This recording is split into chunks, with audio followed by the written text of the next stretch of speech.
Game day, every day.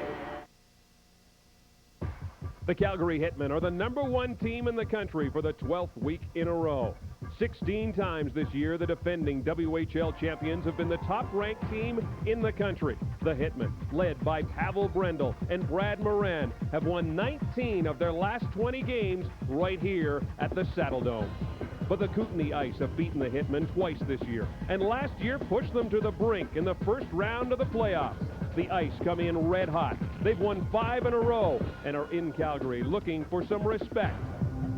On CHL Sunday, here on CTV Sportsnet.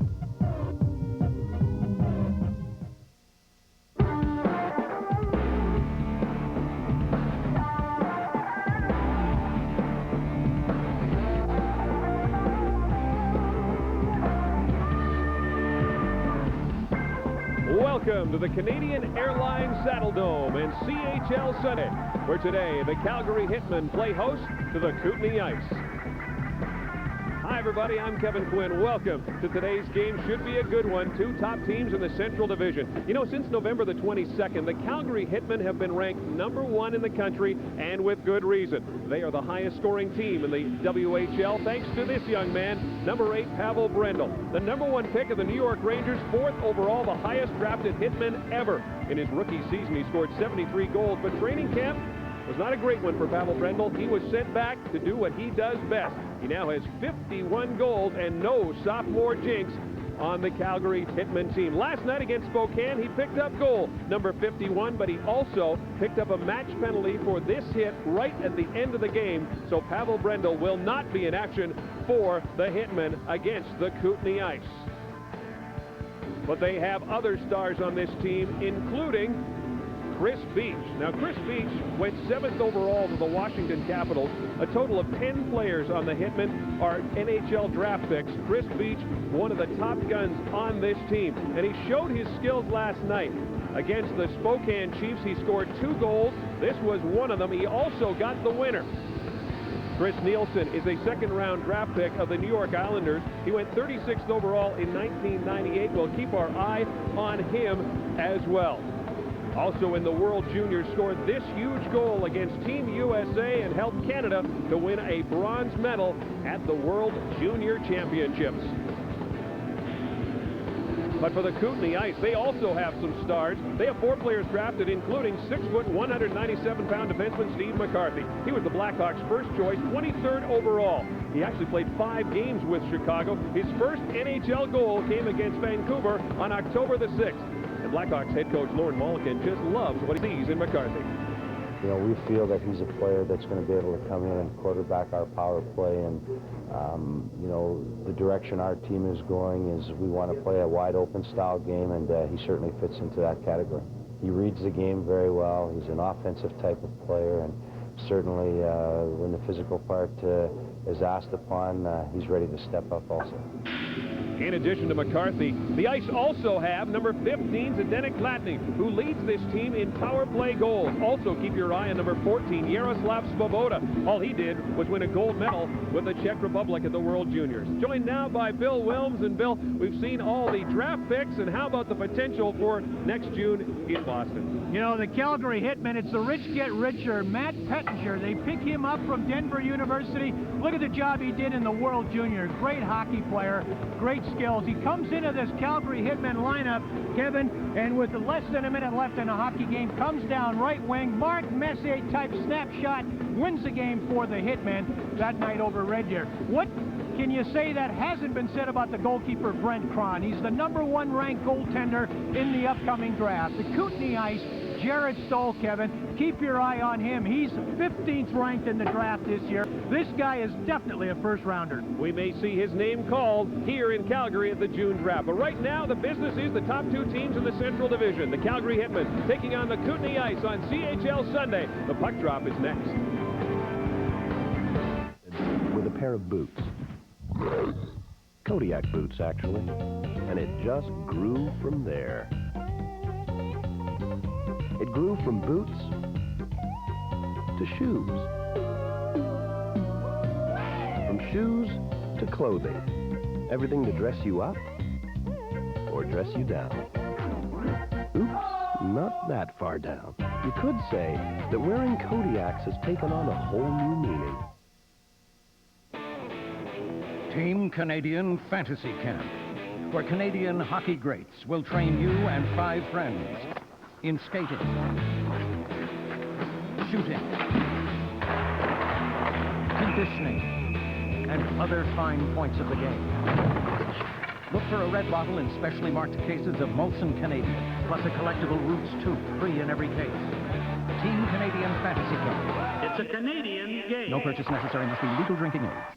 Auto Parts, Auto Parts, Auto Parts. For quality, we have the line for top performance every time. Superior parts for every type of range, you know. It's built just right. Auto Parts, Auto Parts. Installed at Auto Pro and UAP Napa member installers. In racing or on the road, top quality replacement parts are a must, which is why I recommend the full range of UAP Napa parts. UAP Napa, the right brand for the job.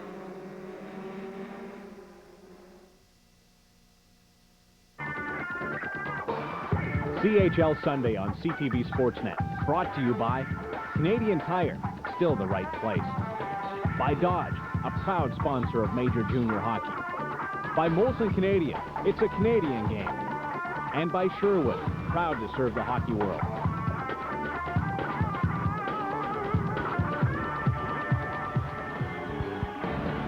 '78-79, Trois Rivières went 17 games away from home without a loss. That was a record that stood until the Calgary Hitmen had a chance to break it against Kelowna on February the 11th. Sean Norrie, for the Hitmen, one of the goals in a big win, a record-setting victory, as Norrie gets one of the 5 goals the Hitmen scored that night in a 5-1 victory on February the 18th. They did it.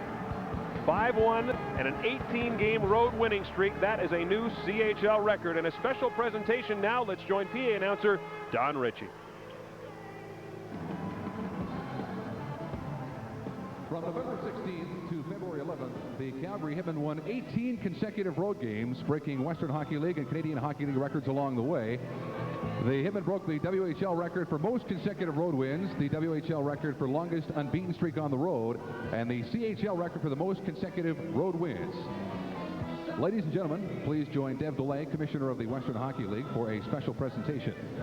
Joining Dev is Hitmen coach Dean Clark and Hitmen captain Brad Moran.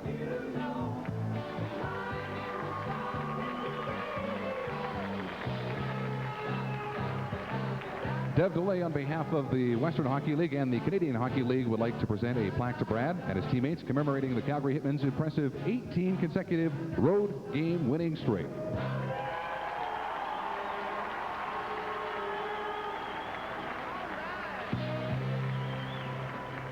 Well, that is the road story, but at home they're not too shabby as well. 19 of the last 20 the Hitmen have won here. Now it's time to meet our starting goalies, brought to you by Heaton, custom-made goalie equipment for goalies like Martin Brodeur and Ole Kolzig. Dan Blackburn, the 16-year-old who has been lighting it up for the Kootenay Ice, 3 shutouts. That is a WHL record. At the other end, Brent Cron is the go-to guy, just 5 losses and a goals against average of 2.28. And the referee for today's game is Kevin Atchison. He'll be helped on the lines by Dean Lenchowski. And we are set to go. The Calgary Hitmen in their home whites and the Kootenay Ice in their road blues. The Kootenay Ice coming off a 5-3 win against Saskatoon at home on Friday. And the Hitmen played last night in a 3-2 victory against the Spokane Chiefs. We mentioned off the top, Pavel Brendel not in the lineup for the Hitmen. Match penalty right at the end of the game against Spokane, so he is not in the lineup, Bill. We'll see what kind of effect that has on the Hitmen and also the confidence of this Kootenay Ice team. A hot Kootenay Ice team, Kevin. Isn't that an oxymoron? They're hotter than a McDonald's coffee so far, I'll tell you. They are coming in tonight's game just flying. They've won 5 in a row and have only lost 1 game in February. There's a quick shot and our first save of the game. Lineups for tonight brought to you by Toyota Canada and its dealers.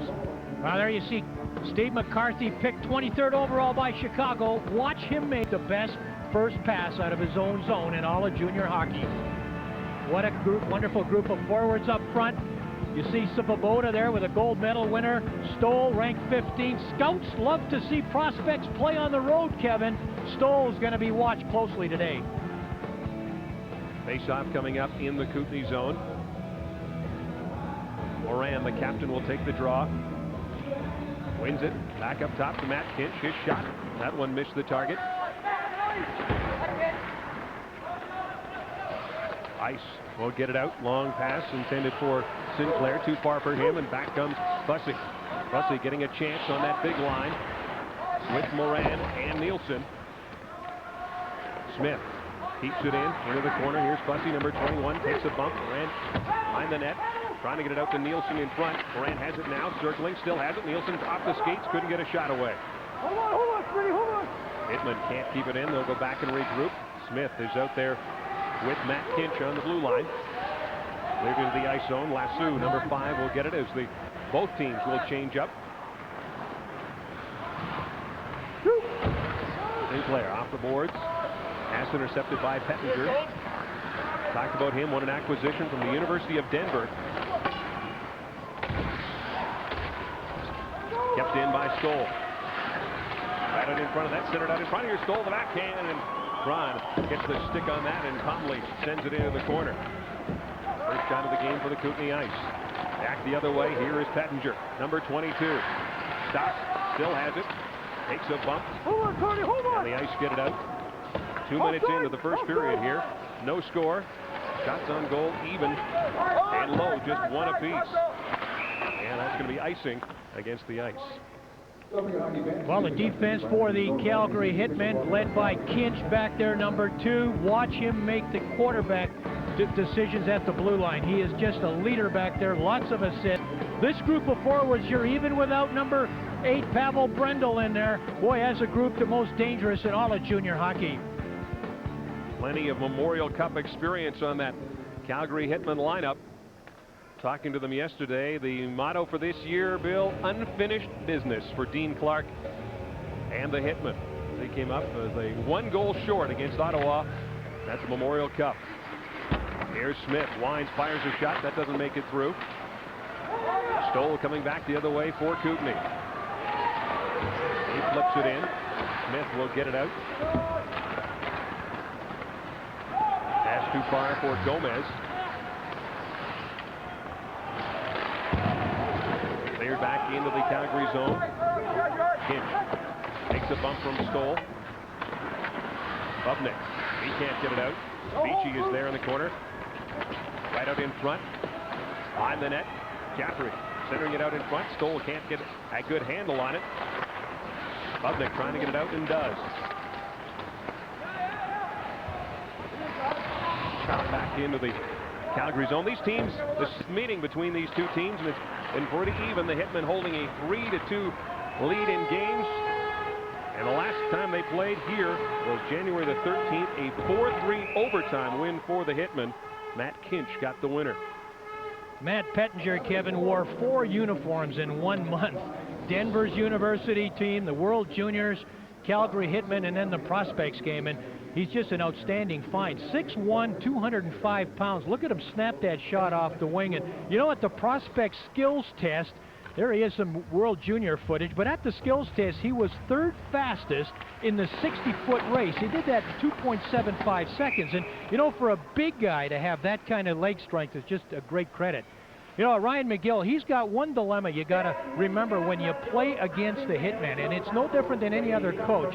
Kevin, you try to play mistake-free hockey, and the problem that leads to is sometimes you play not to lose that way. I think Spokane found that out last night. They said, really, they just didn't keep tenacious right to the end of the game. They thought they could get a point and get out of there. You got to play hard right to the end against this Calgary team. Spokane had a 2-0 lead and then saw that evaporate. Ended up with a 3-2 loss. Sarich in the corner. Hitman trying to get it out, can't do it. Ice will keep it in. Bublitz behind the net, trying to center it out in front, being watched by Sarich. Still has it. Good work along the boards. Strong guy centers it up on top. There's a shot. And McCarthy just missed. Steve McCarthy, top pick of the Blackhawks. Good chance there. Here come the ice again. Wrap around attempt. And Cron will hold on to it. Steve McCarthy, Kevin, you know, he was the first overall Bantam pick in '96, 23rd overall by Chicago. We talked about that. Watch how he sneaks into the front of the net. He picks his spot. See the bunch of space right in front there? He comes in from the blue line and fills that spot, gets the pass, and gets a shot on net. I think McCarthy is, you know, he processes so much more information in a short period of time than most hockey players. And that's why he's made the good jump into the NHL and played so well when he did play with Chicago. 5 games. There's a pass right from McCarthy. Lasso was cheating down low and almost got the stick on it to get it past Cron. He deflected it just wide. Back in his own zone. Down the boards for Burt. McCarthy goes the other way, gets it back to number 11. Burt trying to get it out and does. Chance now for Tuchek. Gladney moving out, quick shot, and Cron has to make a good save. Zdenek Gladney, another one of the dangerous players on the ice. Watch the play that McCarthy makes. He makes a great pass at the blue line to find a player going to the front of the net. That's again that good vision that the youngster has, and it's Fisher. Fisher is a good young hockey player. Interestingly enough, I looked, he comes from Lewsland, Saskatchewan. I was fascinated by the town Lewsland, Kevin. You don't need a great map to find it. It's a decent size, about 600 people, but it's still $100 from anywhere, I'm telling you. And, you know, they got him from Spokane and just augments that defense so well. Those are the kind of players you have to have. Some stay-home defensemen. Jaffrey out there now. Gets it to Beachy. He can't control the puck, and the Hitman will come away. That's Moran up there for Fussy. Too far for him. Here's Fisher, number 2. In the corner, takes a bump. Puck comes loose. Cleared but not out. Back to Kinch. His weak shot. Kinch stole. Number 16 will pick it up. Down the boards it goes for Beachy. Tyler Beachy will get it out. 14 minutes, 45 seconds to go here in the first period. Still no score between the top 2 teams in the Central Division of the Western Hockey League. Matt Pettinger. Stanovich took a bump, lost his glove, picks it back up. Vader doesn't see anything he likes, flips it down the ice, and that goes off Arseni's glove and into the ice bench. You know, Brad Moran is the captain of this Calgary team, and he's currently the Western Hockey League's most active point leader. He's recently got his 400th point. And, you know, if he plays every game this season, Moran, and he likely could, he'll play 357 career games, Kevin, and that's the 3rd highest in league history. And he only missed 3 games so far. He missed the very first game that he ever was in a Calgary uniform. He was a healthy scratch. He missed 1 with a flu, and he sat out the last game last year to rest for the playoffs. Well, the original Hitman, the playoff MVP last year. Back on the ice. Gladney moving in, trying to get a shot away. Does, but it goes wide. Walker will keep it in. His shot. Gets it back again. Walker, up angle shot. The Hitman will come back the other way. Here's Pettinger moving in with Beach. Pettinger still has it. Back up top, Krasanovic. Shot. And a quick save there by Dan Blackburn. Line keeping the pressure on. Here's Beach around behind the net. Krasanovic in a race for it. Smith trying to keep it in. Can't do it. Back the other way. Here's Svoboda. Svoboda moving in. Gladney has it. Can't get a shot away. Good chase by Kenton Smith to come back on that play. Pettinger just turns and fires it down the ice. And that's going to come back into the Calgary zone as that is icing. No score here. 13:23 to go in the first period. CHL Sunday from Calgary. It's a scramble along the boards as both teams try to find the puck. Chipping away. Oh, what a hit by Junkin. And the puck comes loose. Scooped up by Davis. He's in all alone. He shoots. He scores! A great heads-up play by Davis. Here's what happens inside high horsepower engines. They get hot. Hot enough to turn firemen into ice cream truck drivers. You don't play with heat like this. You get Quaker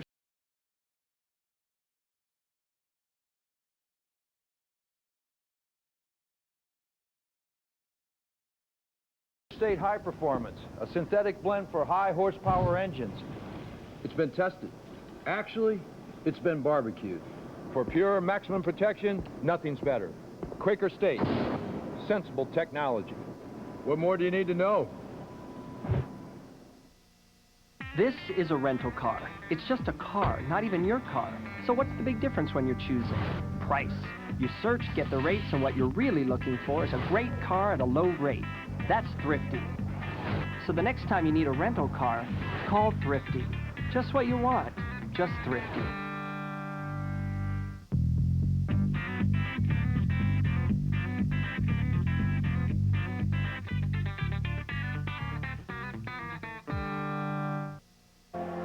This is it. Penalty shot is underway as Como tries to give his team the go-ahead goal.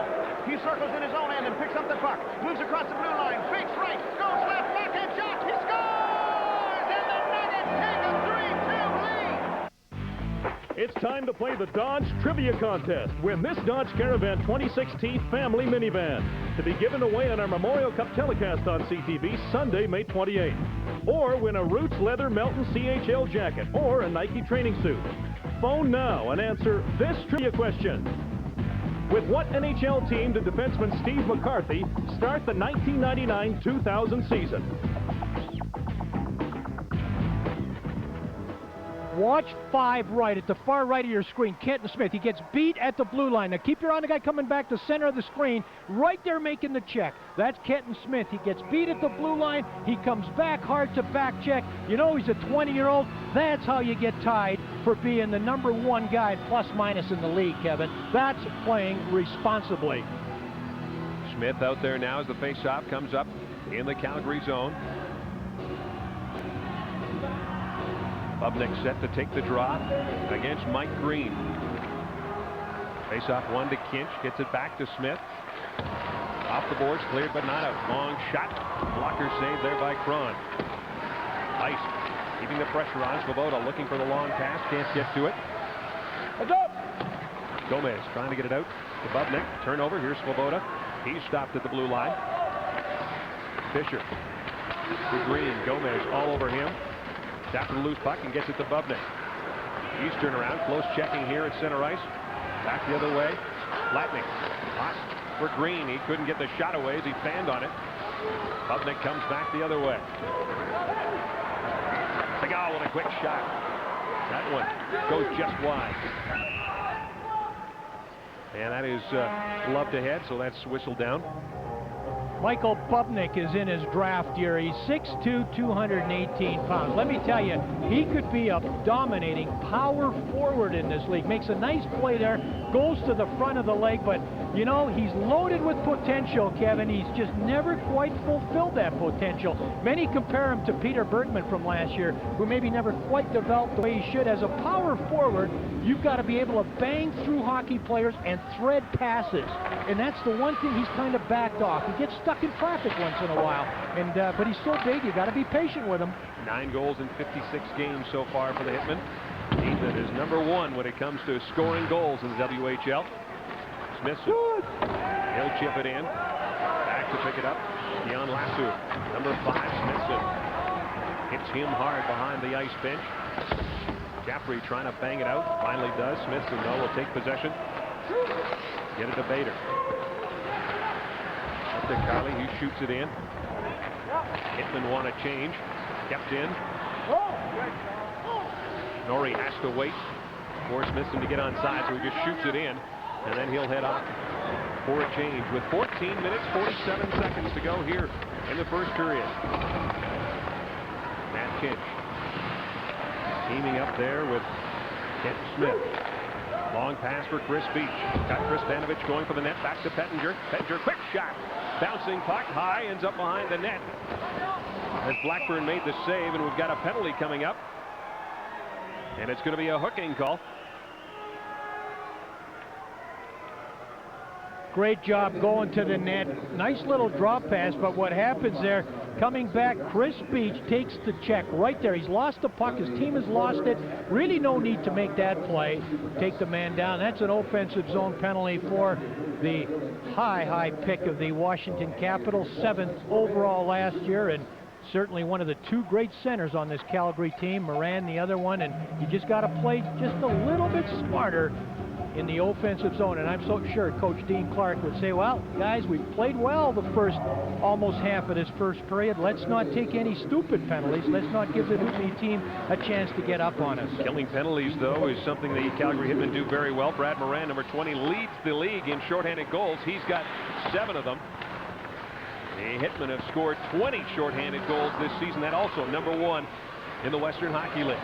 Right now, they've got to worry about Blatney. Cross-ice pass. McCarthy's up top with Walker. Number 7 is Walker. Puts it in. Picked off, though. Back come the Hitmen. Here is Smith. Still has it. Just turns and shoots it into the ice zone. And Walker comes back the other way. Fires it right on. That one missed the target and ended up going into the seats as a souvenir. Steve McCarthy's played 5 games in the NHL with the Chicago Blackhawks, a goal and an assist, and what a pick he was for that Chicago team. You know, he adjusted well, he said, to the speed of the NHL, and what really you have to do, and a lot of people don't understand this when you play in the NHL, Kevin, you see it all the time, you work the game, you know, you've got to be quick, but not in a hurry.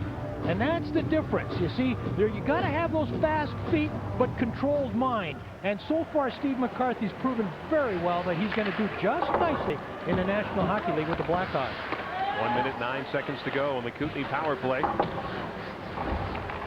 McCarthy can't control that one. Here's McCausland back the other way. Smithson lines and fires. Then Blackburn had to be sharp. As you can see, the Hitmen are dangerous when they're shorthanded. 54 seconds to go in the penalty. Back the other way, Jaffrey.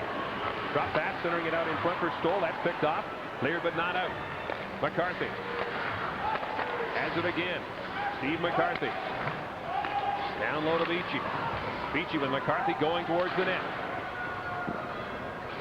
Back up top. Johnson. Wrist shot through a crowd. Puck comes loose in front. McCausland turns and fires it down the ice. 27 seconds to go in the man advantage. Back to pick it up is Trevor Johnson. Johnson starting out off the boards for Jaffrey. Pettinger relieves him of the puck. Here's a chance now for Kinch. He's got a head of steam, but getting to it just ahead of him was Cole Fisher. And here's Pettinger again with Kristanovich. 3 seconds to go in the penalty. Beach is set to come back on the ice, and a big hand here from the Saddledome crowd as the Hitmen kill out the first power play opportunity of the hockey game.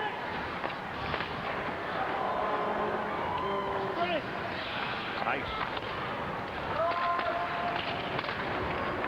Beach, long pass for Kristanovich, too far for him.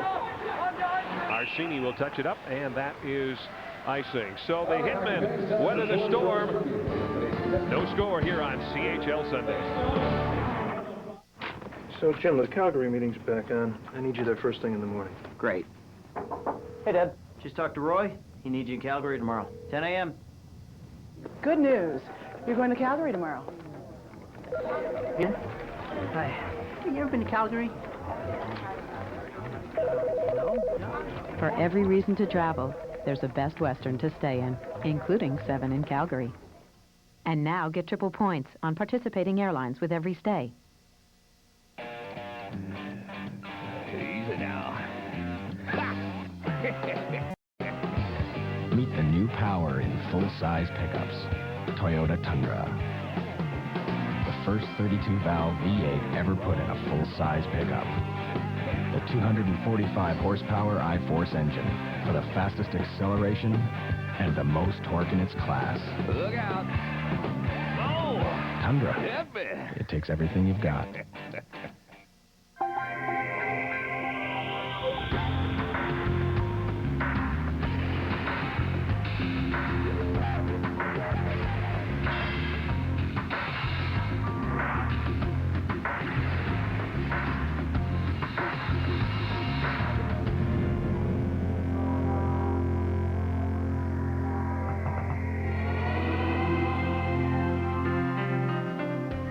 Pro.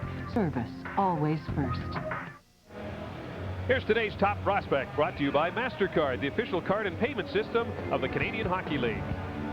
Kevin, look at that size, 200 pounds. He ranked 15th right now, plays like Brian Trottier. And let me tell you, what's really impressive about him, he's a real team player like Trottier was. He says he would rather trade all personal goals for championship jewelry.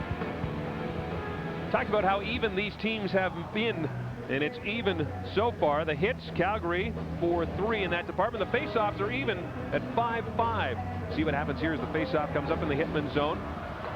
Won by Calgary. Sarich starting out.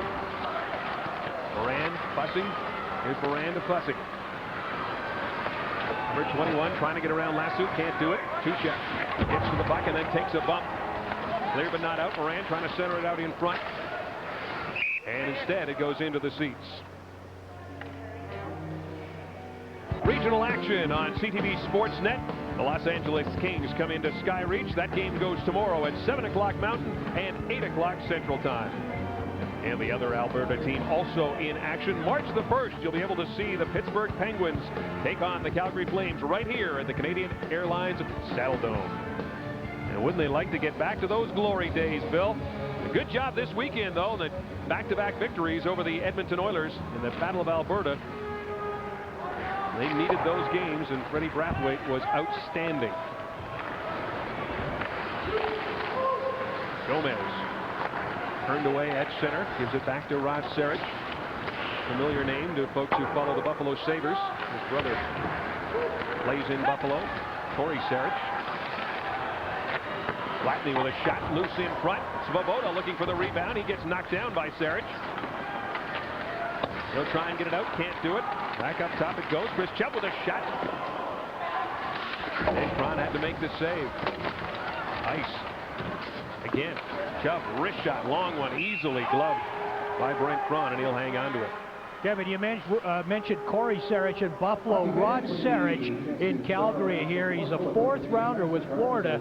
And, you know, he gained more by playing on that talented team last year, even though he was spotted a little bit more than he would have liked to. But, you know, you learn to drink from a fountain and not a fire hose. And when in Sarich's case last year, he was able to get those quality minutes. And I'll tell you right now, in my opinion, he might be, I mean, they've got Schmidtke, Florida has as their 1st round pick, but after him in the draft, I think right now this Sarich kid is very, very promising. 7 minutes, 57 seconds to go here in a scoreless first period of the Saddledome. Top 2 teams in the Central Division of the Western Hockey League. Here's McCausland moving in, trying to get a shot away. Chris Chubb takes him out of the play. Behind the net. Norrie looking for a loose puck. Svoboda comes up with it for Kootenay. Yaroslav Svoboda. He is stopped by Kinch before he could get a shot away. Johnson fires it in. Svoboda was going to be caught offside. Good play there by Blackney. And there's a big-time hit and a whistle as McCausland gets knocked down. And here's why number 8, Pavel Brendel, not playing for the Hitmen. He was in a bit of a slump, they said, and he came out fired up last night. At the end of the game, he took a shot, missed the open net, went in and tried to get maybe one more chance. The time had run out, put that hit on Kyle Rossiter, and Dean Clark, his coach, not too happy, I'm sure, with that set of incidences last night. But he's had to sit Brendel out one time this year. He was a healthy scratch at Tri-Cities. It didn't send shockwaves through the WHL, and a gutsy move by Dean Clark that night. This is still a very, very good hockey team. Boy, you want to stop some of these forwards, you might want to start with a whaling gun or something. You've really got to tie these guys down. Kootenay right now, I think, is playing a very, very solid road game here in Calgary. Out shooting the Hitmen to this point, 8-4 the shots on goal with 7 minutes and 12 seconds to go here in the first period. They'll take an icing call there. And a little bit of pushing and shoving after the whistle. Chris Beach, we talked about him and how well he's hoping to fit into the Washington Capitals plans. There he is on draft day, and he's just, you know, those high drafts, look at them handle that puck and take it to the front of the net, and had a lot of patience to wait out the goaltender on that play, and that was the other night. This was last night. You know, he continuously scores, Kevin, and most high drafts take 3 or 4 years to develop. You know, there are some exceptions, Joe Thornton and Pat Marleau to name a couple, but he's going to be a very, very solid NHLer in 2 to 3 years with the Capitals. Had the game-winning goal against Spokane. We show one goal. The game-winning goal wasn't the prettiest goal he scored in his career. Just wouldn't have gotten through a wet paper bag, but it did manage to light the lamp. Well, that's what a good goal scorer is able to do. I mean, Pettinger got the puck from behind the net, and he kind of squibbed it out to the side of the net. And you and I were sitting at that end.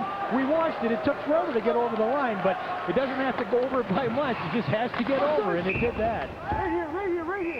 Jason Jaffrey limping to the bench as he took the slap shot right on the ankle. We'll keep an eye on him. He's at the ice bench right now, but this hurts. Watch the shot. This is a guy they call Pigpen. Jason Jaffrey. He greases up before a game, and he feels very, very comfortable when he's working hard. And I've said this many times on our broadcast, one of the greatest attributes you can have as a coach, Kevin, is to make your team feel uncomfortable when they're not working hard. In other words, an intrinsic motivation that as long as we're working hard, we all feel good. And Jaffrey kind of leads this team in hard work. Trying to walk off that shot from Chris Nielsen. He's staying on the bench, though. Now we've got another penalty coming up, and it's going to be a tripping call, and this will give the Calgary Hitmen a chance to show their power play. And it's a very, very good power play as you see the Kootenay Ice player go into the game. Watch the trip right here. It's play right at center ice. You just got to focus a little further back as Tutchik's going to sit 2 minutes out here. You're absolutely right. The power play for Calgary, first in the Western Hockey League. The penalty kill for Kootenay, fourth. Ryan McGill, coach of the ice. You know, it's an amazing thing to me. And you see him talking there, Kevin, you got to keep talking to guys. They know every word to every rap song, but they forget how to play and kill a power play in 30 seconds. Pettinger's out there with Moran and Nielsen. Kinch and Beach up top. Here's Pettinger behind the net. Good job to get it back up top. There's Beach. There's a long shot. Save. Moran looking for the loose puck. Picks it up.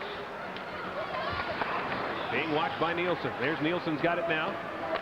Good pass over to Kinch, centering it in front. Pettinger takes it off his skates, and a great save there.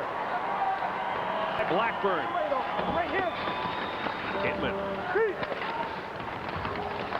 Kinch, long shot. Moran tried to get a stick on it, but it goes wide. Beach will keep it in. Walker with a chance to get it out. Can't do it. Now Green trying to get it out. He can't do it either. 1:14 to go in the penalty to Tuchek. Now the Ice will get it out. They want to change up their penalty killers. Nielsen moving back in. Nielsen stops, gets it back to Mick. Kinch with a good shot. Pettinger providing the screen. Now behind the net it goes. Walker trying to get it out. Matt Kinch will keep it in. Give it to Chris Nielsen. Nielsen. Dan Pettinger. Nielsen down low with Brad Moran. Gets it back again. Here's Nielsen. Moving in is Moran. Centering pass. Beach couldn't get the shot away. Keeps hold of it now. 38 seconds to go with a man advantage. Cross ice to Kinch. Side of the net. Nielsen, quick shot, and Blackburn made the save. Great puck movement by the Calgary Hitmen, and they almost got rewarded. That's what they do all the time, Kevin. It seems like every time you watch the Hitmen on the power play, they're doing this kind of stuff. Watch the puck movement, and it's tape-to-tape passes. You don't have too many bounce passes. You can't bounce it off the boards. Here it goes. There it goes. Hold it, fake it, shoot it, cross ice, get the shot on the net. Now Brendel rents space. He pays property tax on that dot right there. That left dot, he's out of the lineup tonight, but that's where he positions, that's where they get him the puck, and that's where he finishes a lot of plays. 25 seconds to go in the penalty. The Kootenay Ice, first power play opportunity for the Hitmen. Smithson back in his own zone. Pass for Smith, hopped over his stick. Jaffrey will shoot it back into the Hitmen zone. Trying to get organized here. Smith, quick pass to Kristanovich. Moving in with Smithson, cutting for the net. Kristanovich hangs onto it. Time winds down, the penalty is over. Ice at full strength. Quick shot from a tough angle. Taken there by Tony Bader, and we're coming back to Calgary. CHL Sunday. No score so far. Crucial face-off deep in the Rocket zone. Nuggets down by a goal with just seconds to go. Puck is dropped, and the Nuggets take possession. Cameron has it, and we've seen what kind of damage he can do. Now he's all alone in the slot. He shoots. He scores! And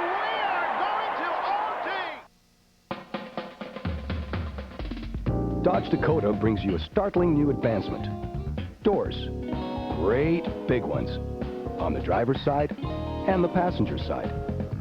Each with windows that go all the way down. So what's the big deal about two great big wide opening doors? Nothing. But 4 is a different story. Dodge Dakota Quad Cab. Real truck, real doors.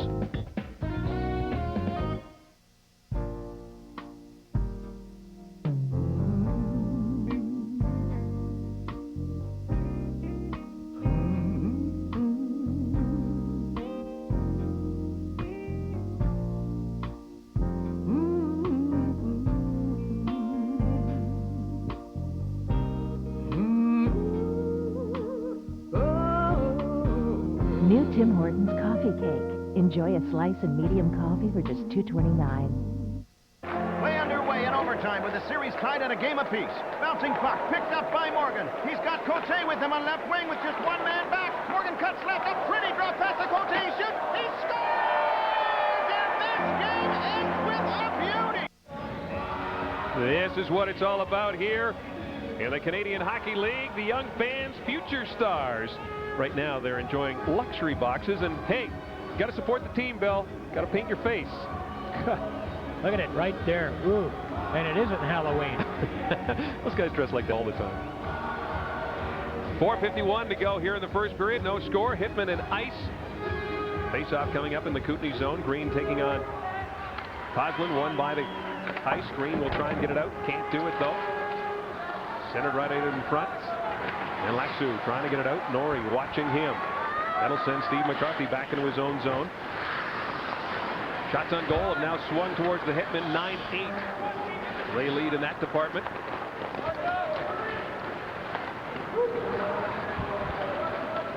Smith. Off the boards. Ice making changes. Laxu just shoots it back in. Bader trying to get it out. Finally does. Here's Cole Fisher. Throws it in. Bader back behind his own net. And chips it all the way down the ice. No icing that's picked up there by Stoll. Kootenay Ice. 6-1-1 in the month of February. And they have won their last 5 games in a row. 14-7-8-1 on the road. In top here against the Calgary Hitmen. The last 2 games have been in Calgary. They won it on November 30th. Long shot. Tron played that one rather nonchalantly. Here's a chance now for Stoll. Centers it across. Jaffrey couldn't get to it. Kept in by Beachy. Hitman will get it out. 3 minutes, 12 seconds to go here in the first period. Segal moving in. There's a shot. Loose puck in front. Great move there. Great scoring chance for the Hitmen. Siegel moving in, and Blackburn didn't know where it was. McCarthy will get to it with Moran right on his tail, and that is icing.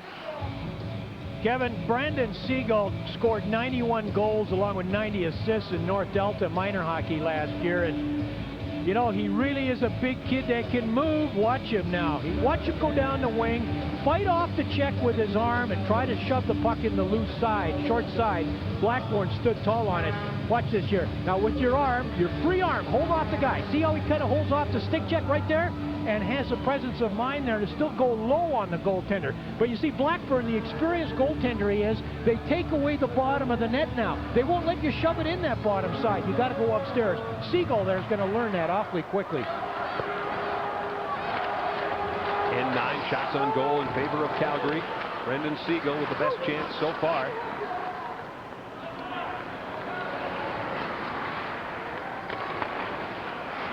Ettinger. Publix intercepts that pass. Battle for the loose puck, and here come the Ice. Kuchek takes a bump from Smith. Centered out in front. Kinch fires it into the corner. Bublitz will keep it in. Kuchek takes a hit as he throws it around the boards. Ice with some pressure now. Kristanovich, pass too far for him. Chris Beach at the blue line. Has to stop. Takes a hit from Walker as he throws it in. Hussey keeping in. Long shot. That one misses the target. Sarich trying to keep it in for the Hitmen. Can't do it. Burt gets out. Back they come. 2-on-1 now. Flatney with Green. A good play there by Bader to break that play up. Flatney in the corner. Svoboda there. Svoboda picks it up, moving towards the net. Svoboda trying to get a shot away, can't do it. Flips towards the net. Flatney centers it out in front, but Green was tied up with Bader. Chris Beach puts it off the boards and down the ice. Quickly the ice come back. Green shoots it in. Race for the puck. Milan and Flatney to it. Trying to clear it out along the other side, and they do with 1 minute to go here in the first period. Svoboda right up the middle. Kuchek, long shot. That one missed the target. Lasso will keep it in. Throws it on net. Sinclair picks it up, centering it out in front. Loose in front. Poke check. They bang away at it. Steve McCarthy in there looking for a goal. Lost his stick. Took it off Nielsen. Nielsen's stick is lying in the ice zone with 28 seconds to go. Moran. Turned around by Lasseter's a chance for Moran, but Sinclair comes back and prevents him from getting a shot away with 15 seconds to go now here in the first period. And that's going to come back into the Kootenay zone. Well, I found one deficiency in Cron's game. They tested him in the hardest shot contest at the Prospects game. Kevin, I found a guy shoots a puck slower than you do. Now that would be tough. 38 miles an hour. That's his only deficiency. Huh? I mean, you can't even quite shoot the puck that hard. 37.6. When you got guys... On the slow gun, though. Well, Darren Millard always tells me you can't shoot the puck, and, you know, I have to believe. When you shoot the puck 38 miles an hour, I'll tell you what, that's one you can catch barehanded. 10 seconds to go here in the first period. Kootenay, as Bill mentioned, playing the good road game, holding the Hitmen off the board. Hitmen without Pavel Brendel, and without a goal here in the first period. After 20 minutes of action, the Kootenay Ice and the Calgary Hitmen are tied at 0. CHL Sunday from the Saddle Dome in Calgary.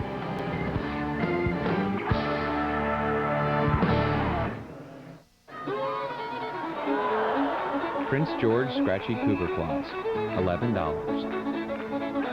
Big Bad Berry Bullhorn, $58. Halifax Super Moose Man Soup, $92. Being a Major League fan of a Junior League team, priceless. There are some things money can't buy. For everything else, there's MasterCard. Proud sponsor and big fan of the Canadian Hockey League. Lots of long-distance companies let you save money when you call at night. But have you seen what they're charging you during the day?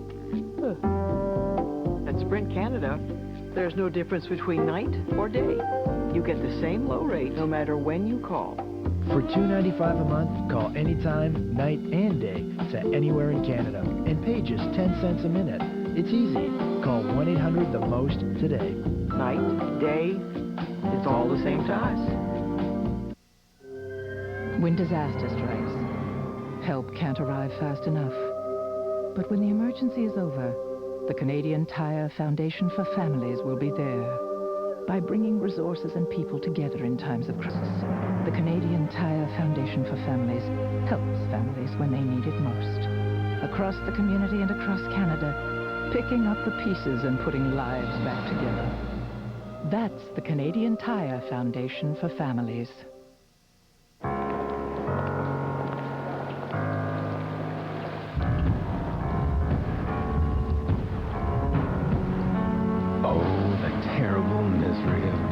Under the weather.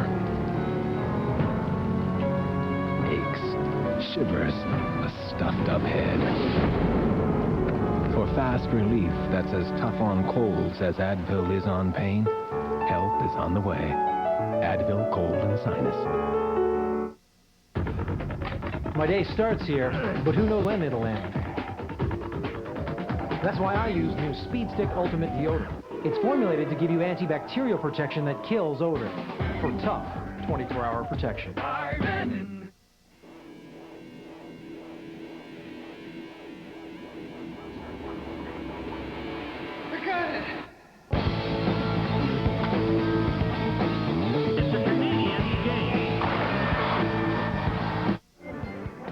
And don't forget, CHL Sunday comes your way again on February 27th, the battle of the expansion teams. These two teams came into the Ontario Hockey League at the same time, now in their second year. The Mississauga Ice Dogs, owned by Don Cherry, and the Brampton Battalion.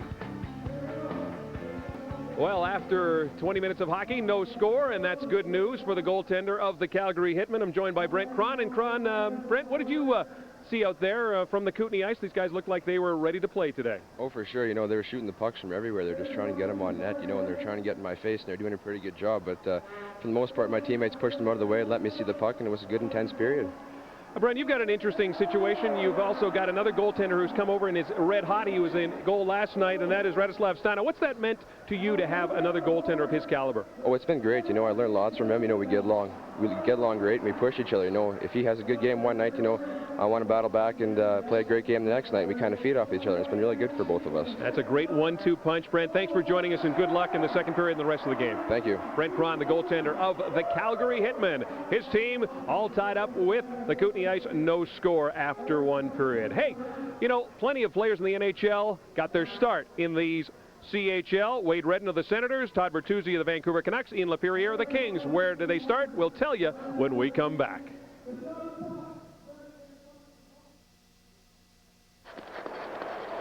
It's a scramble along the boards as both teams try to find the puck. Chipping away. Oh, what a hit by Junkin. And the puck comes loose. Scooped up by Davis. He's in all alone. He shoots. He scores! A great heads-up play by Davis. I am the Rocky Mountains. 100 million years I have stood here. This I know. Lead with the left, follow with the right. Buy low, sell high. Look for windows of opportunity. Take the road less traveled. Keep your stick on the ice. The grass really is greener on the other side. And always maintain an open door policy. Coors Light, call the Rockies. When disaster strikes, help can't arrive fast enough. But when the emergency is over, the Canadian Tire Foundation for Families will be there. By bringing resources and people together in times of crisis, the Canadian Tire Foundation for Families helps families when they need it most. Across the community and across Canada, picking up the pieces and putting lives back together. That's the Canadian Tire Foundation for Families. This is it. Penalty shot is underway as Como tries to give his team the go-ahead goal. He circles in his own end and picks up the puck. Moves across the blue line. Fakes right. Goes left. Backhand shot. He scores! And the Nuggets take a 3-2 lead. Prince George Scratchy Cougar Claws, $11. Big Bad Berry Bullhorn, $58. Halifax Super Moose Man Soup, $92. Being a Major League fan of a Junior League team, priceless. There are some things money can't buy. For everything else, there's MasterCard. Proud sponsor and big fan of the Canadian Hockey League.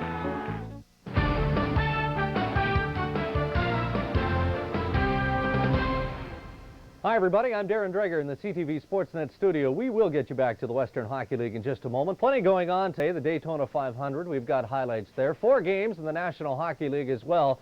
2 of them including this afternoon, Detroit and Chicago. We begin with Martin Lapointe in the first period. His shot is a good one. Thibault with a kick save. Brendan Shanahan can't put it in. Doug Brown's there in front.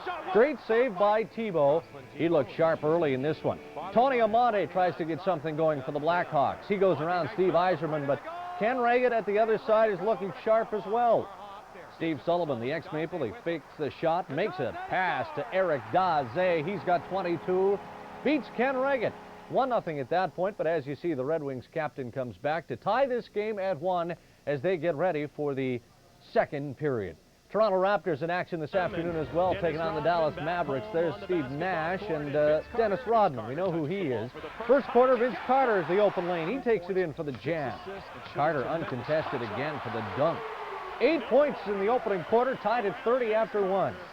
Second quarter, Rodman with a no-look pass to Cedric Ceballos. He lays it in. He had 14 in the half.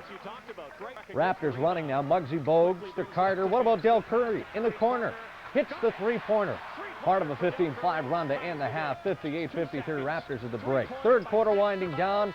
Ceballos hits the three at the buzzer, and it's the Mavs by 4 after 3. Fourth quarter, Kevin Willis misses. Carter puts it back with a jam. Raptors down by 1. Late in the fourth, Finley hits the jumper. He finished with 23 points. The Mavs back up by 3, and Vince Carter has been talking about slow starts. Not happy at all. 100-96 Mavericks is the final. A bit of a mini slump for the Raptors as they have now lost 2 in a row. Daytona 500 today. Dale Jarrett's crew hard at work to get his car ready. The pole sitter was in an accident yesterday. Lap 32, smoke coming off the back of Jeff Gordon's car. He pitted, had to be taken behind the wall to repair a loose oil fitting. He lost 4 laps.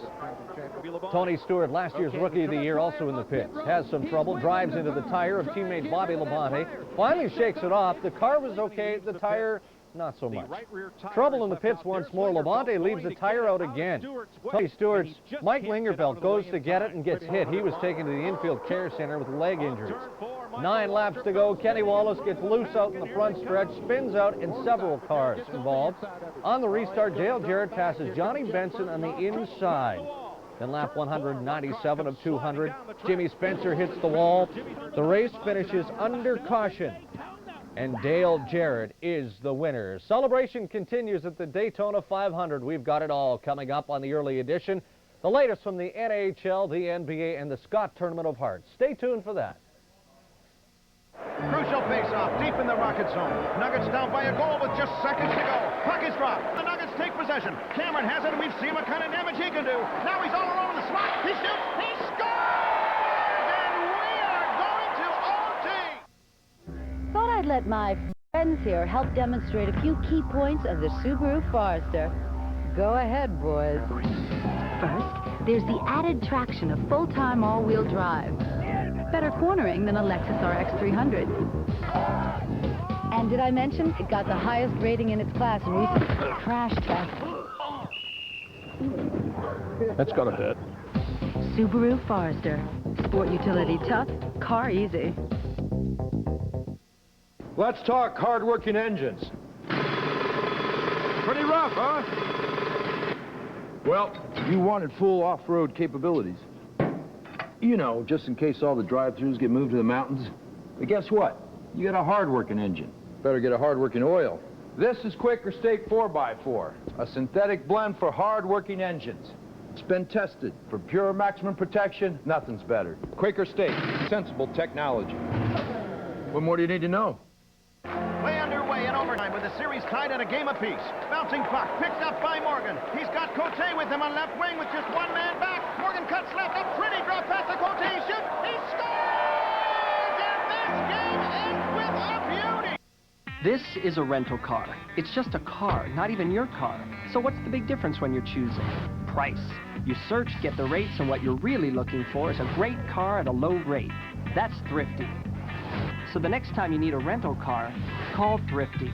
Just what you want, just Thrifty.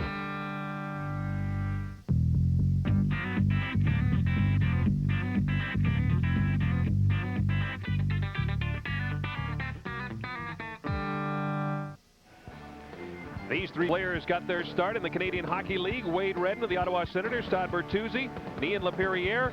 Redden with the Brandon Wheat Kings, Bertuzzi with the Storm of Guelph, and Ian Laperriere with the Drummondville Voltigeurs. 3 more players in the NHL that got their start in the Canadian Hockey League. CHL Extra, presented by Toyota and its dealers. Start with the Ontario Hockey League and the Player of the Week. It's goaltender Chris Madden of the Guelph Storm. 2 victories and a .988 save percentage gave him the honor for the second time this season. Now we'll check out the Central Division standings in the O, and the Barrie Colts have a 12-point lead on the Wolves of Sudbury. In the Western Division, it's the Whalers from Plymouth with the lead over the Sault Ste. Marie Greyhounds. The Sarnia Sting just 4 points back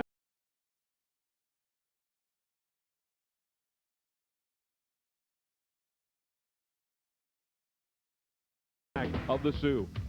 In the Eastern Division, the defending Memorial Cup champions continue to lead the way, while the Belleville Bulls, the defending Ontario Hockey League champions, are in second place. In the Midwest Division, it's the Erie Otters with the division lead. The Kitchener Rangers are just 3 points back. In action today in the Ontario Hockey League, Sarnia goes to Barrie. Owen Sound is at Brampton. Kitchener takes on the Knights of London. Kingston goes to take on the Ice Dogs. Windsor's in Oshawa. Ottawa goes to the Sioux. Guelph is at Toronto. And in interleague play, Sudbury takes on Rouyn-Noranda. And now, coming up next, in the queue, the Players of the Week. Brad Richards and Michael Pirard, both of the Rimouski Oceanic, get the nod for Offensive and Defensive Players of the Week. Here's a look at the standings in the QMJHL. In the Western Division, the Hull Olympique have a 6-point lead on Rouyn-Noranda. In the Central Division, Sherbrooke and Shawinigan going head-to-head, just 1 point separating these two teams for top place in the Central. In the Eastern Division, again, a tight battle as Quebec and Rimouski are battling it out for top spot, just 1 point separating those two teams. And in the Maritime Division, Moncton has the lead, and the host of this year's Memorial Cup, Halifax, is 5 points back. In action today in the Quebec League, Montreal goes to Drummondville, Quebec is at Hull, Val-d'Or is at Acadie-Bathurst, and Moncton goes to Chicoutimi, and there once again is their interleague game, the last one this year. It's going to be Sudbury and Rouyn-Noranda. The play of the period is next. So, Jim, the Calgary meeting's back on. I need you there first thing in the morning. Great. Hey, Deb. Just talked to Roy. He needs you in Calgary tomorrow. 10 a.m. Good news. You're going to Calgary tomorrow. Hey, man. Hi. Have you ever been to Calgary? No. For every reason to travel, there's a Best Western to stay in, including 7 in Calgary. And now get triple points on participating airlines with every stay. Look out, motorists. Old Man Winter's out to get you. You're cold and cruel and you don't fight fair. That's okay. See if I can. No matter what winter throws at you, Prestone Antifreeze is how you fight back. Hit me with your best shot. Kick Old Man Winter in the teeth with the #1 way to fight corrosion and protect your aluminum radiator to 64 below. Hit me with your best shot. Get in the Prestone zone so nothing can stop you now. Easy now. Meet the new power in full-size pickups. Toyota Tundra. The first 32-valve V8 ever put in a full-size pickup. The 245 horsepower I-Force engine for the fastest acceleration and the most torque in its class. Look out. Oh! Tundra. Heavy. It takes everything you've got. The play of the period is brought to you by AutoPro Mechanical and Collision, the largest network of automotive professionals. Kevin, in a scoreless first period, you look for guys to take the puck to the net, take that puck wide. Seagull, nice job for the Hitmen, fights off a couple checks. Who does he run into at the doorstep? But Blackburn, nice save. Where's the puck? I got it, and we remain scoreless. That's our play of the period. Lots of long-distance companies let you save money when you call at night. But have you seen what they're charging you during the day?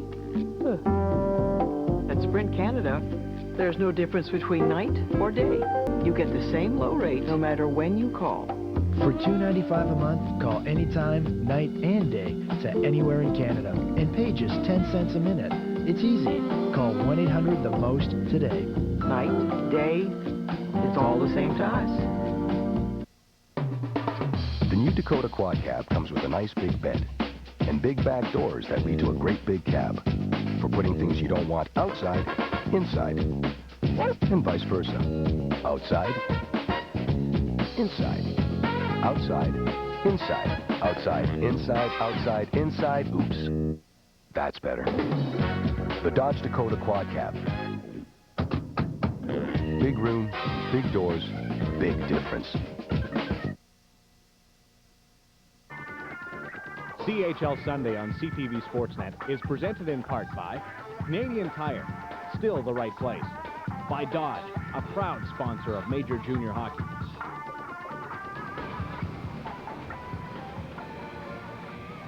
There's a look at Dan Blackburn. He has been perfect. He has faced 10 Calgary shots. At the other end, Brent Cron has faced 9 shots from the Kootenay ice. Both teams have had a power play in that first period. Both teams have come up empty, and it's a 0-0 game as we head to the second period. Kootenay ice coming in here, trying to even up this season series that is 3-2 in favor of the Hitmen. Sarich with a long pass to Smithson. Smithson's out there with Norrie, number 18. Crosses the line. Norrie being watched by Johnson. Norrie with Smithson and McCausland in front. McCausland behind the net. Ends up at the side of the net. Smithson couldn't get his stick on it. Hitman with some early pressure. Sarich takes a bump. Norrie backhands it in, and he'll head to the bench. The Hitmen change up early. Shot back into the Kootenay zone. Brad Moran can't control the bouncing puck. Back the other way, Green with Blackney. Hold on, Blackney. Off the boards, intercepted by Smith. Smith moving in. Kenton Smith with a shot deflected, and a good save there by Dan Blackburn as that puck changed directions and he got his pad on it. Steve McCarthy, top pick of the Chicago Blackhawks. On the ice, long pass for Burt. He'll flip it into the Hitman zone. Cron around the boards. Burt will keep it in. Being watched by Kinch and Moran. Behind the net it goes. Centered out in front. Smith is there and he'll clear it away. Kenton Smith takes a bump. Nielsen too far for him. Hitman keep it in. Smith. The 3 Hitmen in the ice zone. Has to wait. He'll flip it in, and again, the Hitmen making quick changes here. We played just under 2 minutes. That pass deflected by Kinch into the seats. Let's take a look now at our first period stats, brought to you by Coho, makers of the new 3380 titanium skates. Coho, a whole new game.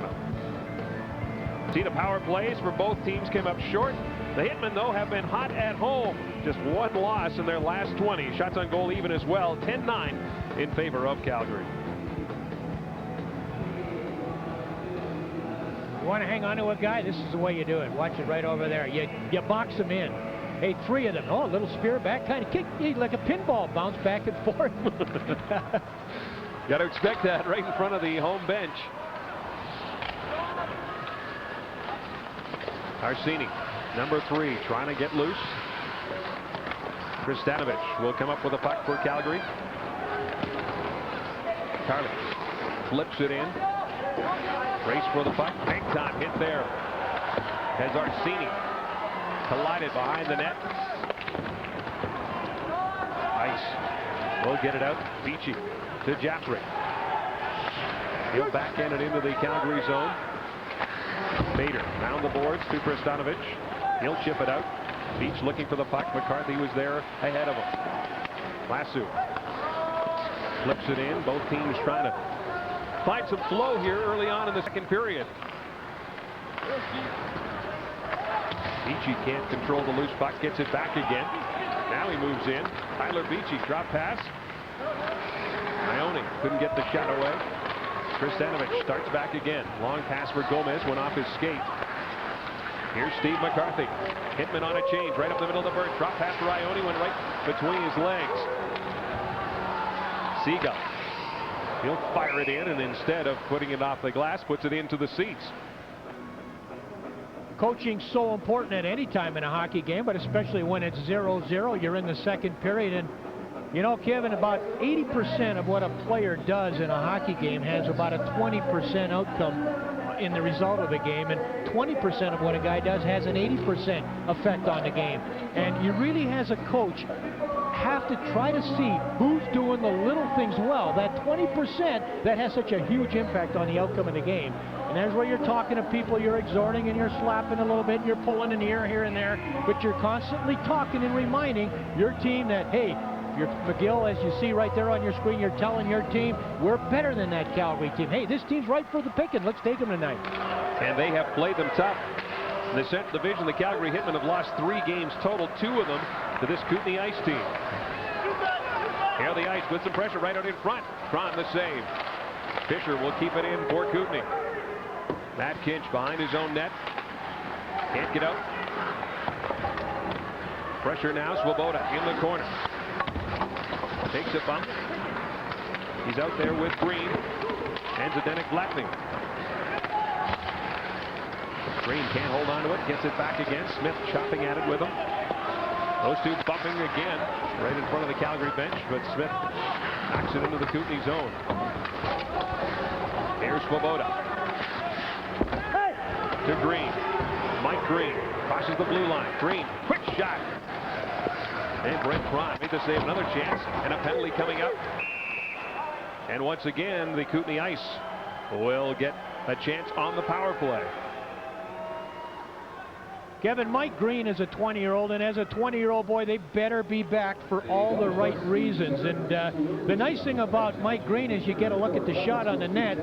In the penalty that comes right after that, you get hauled down pretty good in the corner of the rink. But Mike Green, you know, he scored 37 of his 71 goals on the road. And that's just his career, that's just a tremendous factor if you can get that kind of point production when you play away from your home ice, because that's what really determines whether you're going to make it as a hockey player. And Mike Green is just outstanding, and I'm sure he's been very, very excited about the fact that one of the guys on this Calgary team, Jared Smithson, just signed a contract as a 20-year-old. There's a shot.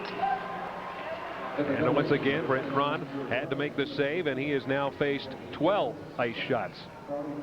Brent Cron hasn't had an awful lot of work, but solid when he has been tested. Grant Fuhrer, the injured Calgary goaltender, practiced with the Hitmen the last little while, and he says his biggest attribute is his size and his mobility. At 6'4", moves exceptionally well. Face-off coming up to the left of goaltender Brent Cron. And he's a very confident goaltender, Kevin, and you know confidence is the all-star of the mental game, isn't it? Stoll was thrown out of the face-off. Burt will take the draw against Moran. It's it back to the point. Here's Steve McCarthy. Shot, weak one. Stoll with a chance. Fires a shot. Off Bader. He'll get a chance to clear it. Can't do it. And now Moran will get it out. Nielsen out there as well. On the penalty kill. McCarthy behind the net. Steve McCarthy. Pass intercepted. Once again, the Calgary Hitmen so effective shorthanded. 20 shorthanded goals this year. Looking for more. Moran moving in. Trying to split the defense. Almost did it. Got spun around. The captain with a great scoring opportunity again. Shorthanded. This Hitmen team are very dangerous, and Brad Moran is the leader of that department. He's got 7 shorthanded goals. 1 minute, 10 seconds to go in the power play. The ice. Trying to set up. Here's McCarthy up top. Cross-ice pass. Walker fires it into the corner. Sarich trying to clear it out. Can't do it. Burt will get to it.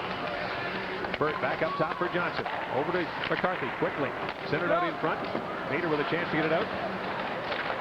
Nielsen will do that. 48 seconds to go now in the man advantage. Blackburn couldn't control the puck, and the Hitmen will get it back again. Fired into the corner. Kristanovich puts it behind the net. He's out there with Beach, Kinch, and Smith. Just 30 seconds to go now in the man advantage. Johnson starting out with a pass to Blatny up the middle. Here's Blatny trying to get a shot away. Can't do it. Fisher puts it into the corner. Swoboda behind the net with Green out in front. Here's Swoboda. Still has it. Blatny to the side of the net. Now he moves behind the net. Back up top. Lasso. Pass for Fisher. That's intercepted. Here's a chance. Kristanovich. He's got Beach. Beach moving in. Chris Beach. Backhand. Oh, and Blackburn makes the save. And he's going to be forced to hang on to it. Great play.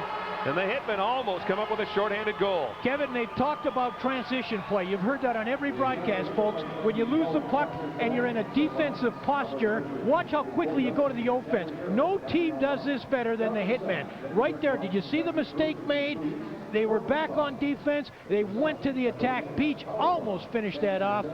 He had to go upstairs with it here. Maybe fondled it once too much. Hey, Blackburn, he got that puck waist high. That puck had to go maybe a little bit higher on that backhand. We might have been sitting here with a 1-0 Calgary lead, but you just can't see a team go from defensive posture to the attack as quickly as this Calgary Hitmen team did. Penalty is over. The Hitmen are back at full strength. Smith, Kenny Smith, almost turned it over. Beachy right in front of him, but keeps his head and now is at center ice. Still had it. Flipped into the zone, but Coslin's with him. Smithson got off, and that puck ends up as another souvenir. Still no score here in the second period. CHL Sunday from Calgary.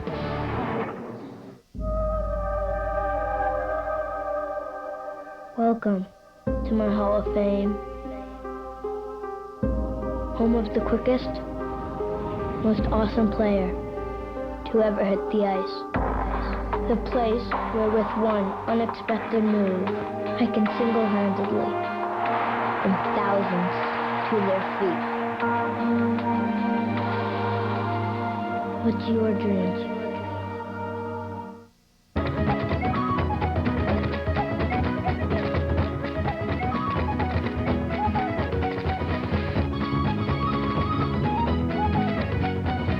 When back pain slows you down, turn to Robaxacet with 2 active ingredients, one to relieve back pain, the other to relax tense back muscles. It's the brand docs and pharmacists recommend most, so you can get back into step. Robaxacet, helping you walk away from back pain. Prince George Scratchy Cougar Claws, $11. Big Bad Berry Bullhorn, $58. Halifax Super Moose Man Soup, $92.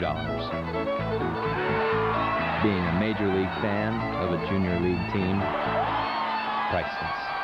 There are some things money can't buy. For everything else, there's MasterCard. Proud sponsor and big fan of the Canadian Hockey League. It's time to play the Dodge Trivia Contest. Win this Dodge Caravan 2016 family minivan to be given away on our Memorial Cup telecast on CTV Sunday, May 28th. Or win a Roots Leather Melton CHL jacket or a Nike training suit. Phone now and answer this trivia question.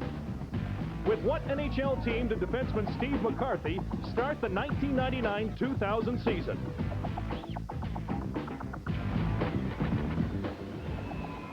There's a look at Steve McCarthy, and I wonder what he did with that puck. Scored against Vancouver October the 6th. I'm sure it's mounted in his parents' family room. A proud souvenir for the start of what should be a good NHL career. I think there will be a 20th puck, and there will be a 100th puck, and there might even be more before that young man's finished his career.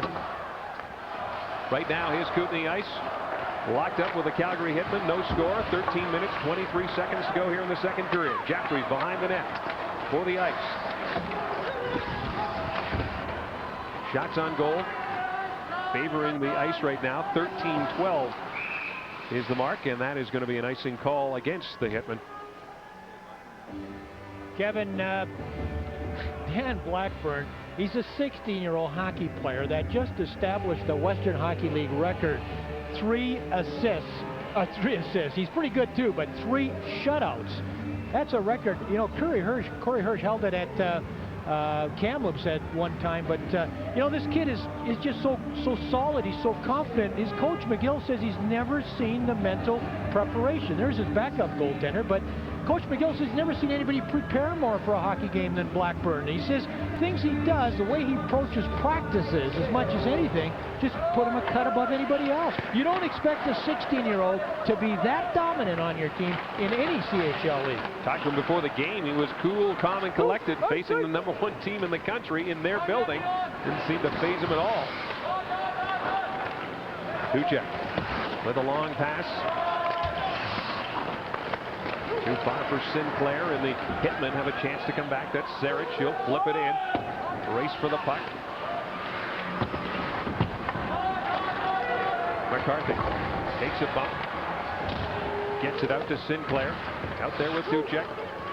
Into the corner it goes. guys up there with Nielsen, and Chris Nielsen is the guy that comes away with the puck, and a long pass for Fussy at the end of the shift, and he'll just let it go into the ice zone as the Hitmen change up. 12 minutes, 15 seconds to go here in the second period. Dan Pettinger is out there now with Kristanovich and Beach. Kristanovich centering pass for Beach, gets it back again, leaves it for Smith up top. Kenton Smith being watched by Sinclair.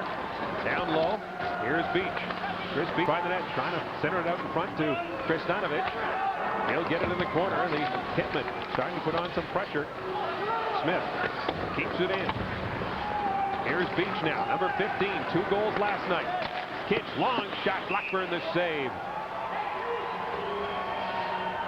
Shot on goal is a good one, and again, the key there, no rebound. Blackburn hasn't given up one puck that's gone 2 feet in front of his crease. And, you know, we talk an awful lot about defensive play on teams, and Calgary Hitmen blessed with a guy like Chris Nielsen, a second-round New York Islander draft in 1998. You know, you don't get picked to play in the World Junior unless you can play both sides of the puck. You've got to play really well with it. You got to be able to play very, very well without it. Coach Clark says if there was a top defensive forward in the Western Hockey League Award, his guy, Chris Nielsen, would get it. And yet he has 31 goals on his hockey team. Looking for the equivalent of the Frank Selke Trophy.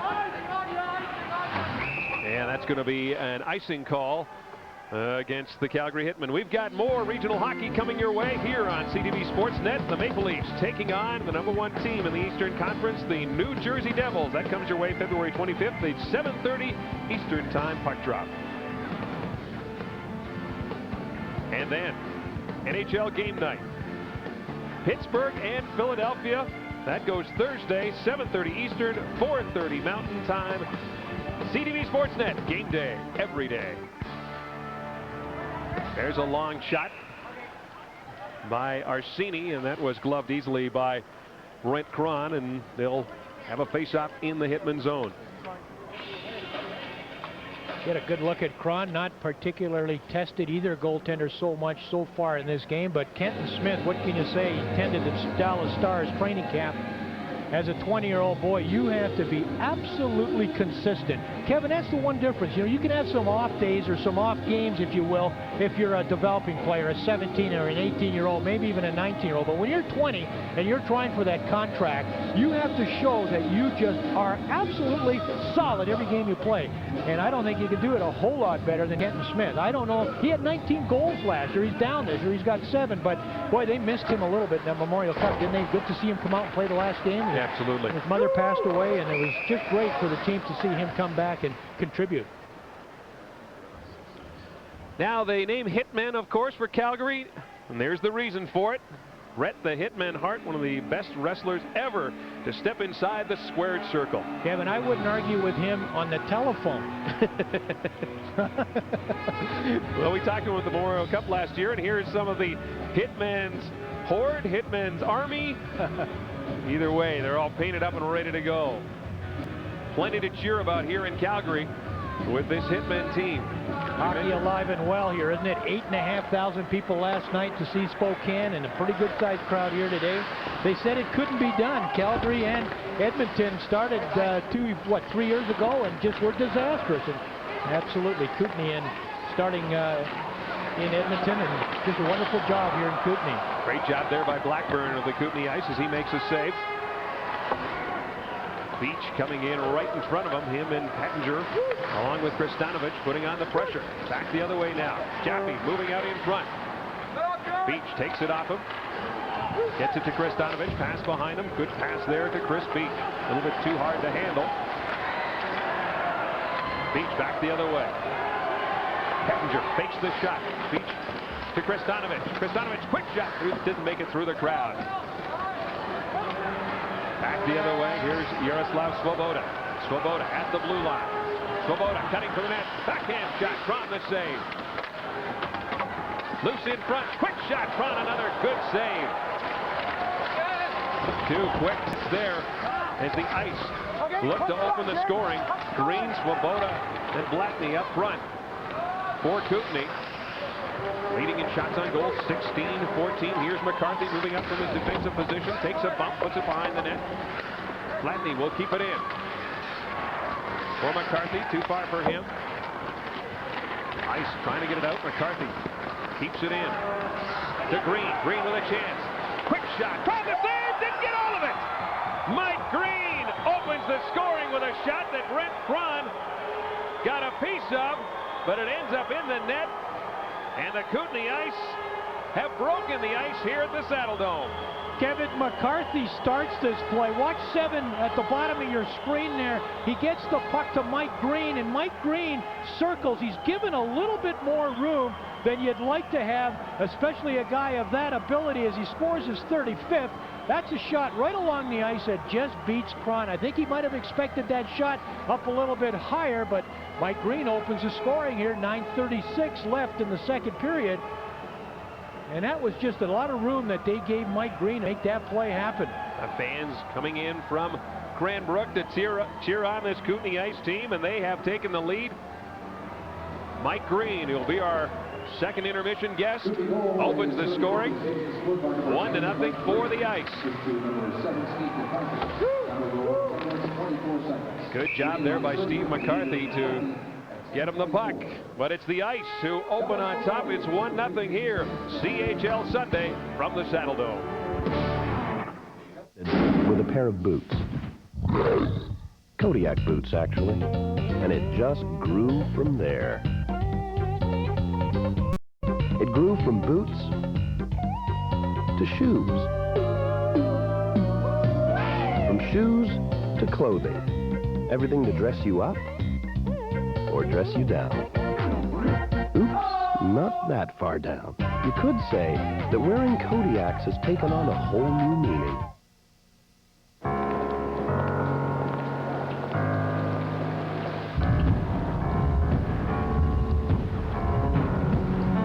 Oh, the terrible misery of being under the weather. Aches, shivers, a stuffed up head. For fast relief that's as tough on colds as Advil is on pain, help is on the way. Advil Cold and Sinus. Prince George Scratchy Cougar Claws, $11. Big Bad Berry Bullhorn, $58. Halifax Super Moose Man Soup, $92. Being a Major League fan of a Junior League team, priceless. There are some things money can't buy. For everything else, there's MasterCard. Proud sponsor and big fan of the Canadian Hockey League. You know, Steve McCarthy, Kevin, we talk about doing the little things well. It doesn't look like much here, but watch him on the far left side of your board. That little pass right there, back into the Calgary zone. That kept possession. This was what was important there. Green did the rest. Shot low, beat Cron, 1-0 Kootenay. Cron got a piece of it, but not enough as Mike Green gets his 35th goal of the season at 10:24. McCarthy with the assist. The Calgary Hitmen only 4 shots on goal here so far in this second period. Again, without Pavel Brendel. Even a match penalty last night in the victory over Spokane. He is sitting. Lasso behind the net, avoids the check.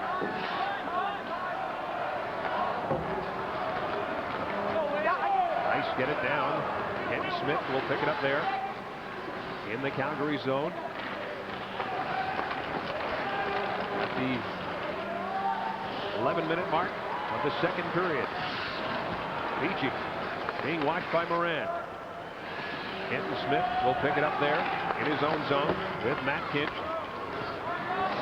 Lasso given a rough ride by Moran. Entering pass for Nielsen. Moran trying to get it as well. Nielsen in the corner. Back up top, Kinch, wrist shot. That one doesn't make it through, and here come the Kootenay Ice, 3 of them. Pass for Jaffrey broken up. He'll head to the bench along with Beachy as the Ice change up. Here's Smith. Burt is out there now with Tuchek and Sinclair. Dean Arsini. Long pass for Wade Burt. Up for Sinclair. Owen Sinclair behind the net. Tuchek looking for Burt. Pass. Too far for him. Quickly back the other way. Pettinger giving a bump. Carries on. Love by Bader. The Ice get it out, and finally it's whistled down on the glove pass. Let's take a look now at the plus-minus leaders, brought to you by Autopro Mechanical and Collision, the largest network of automotive professionals.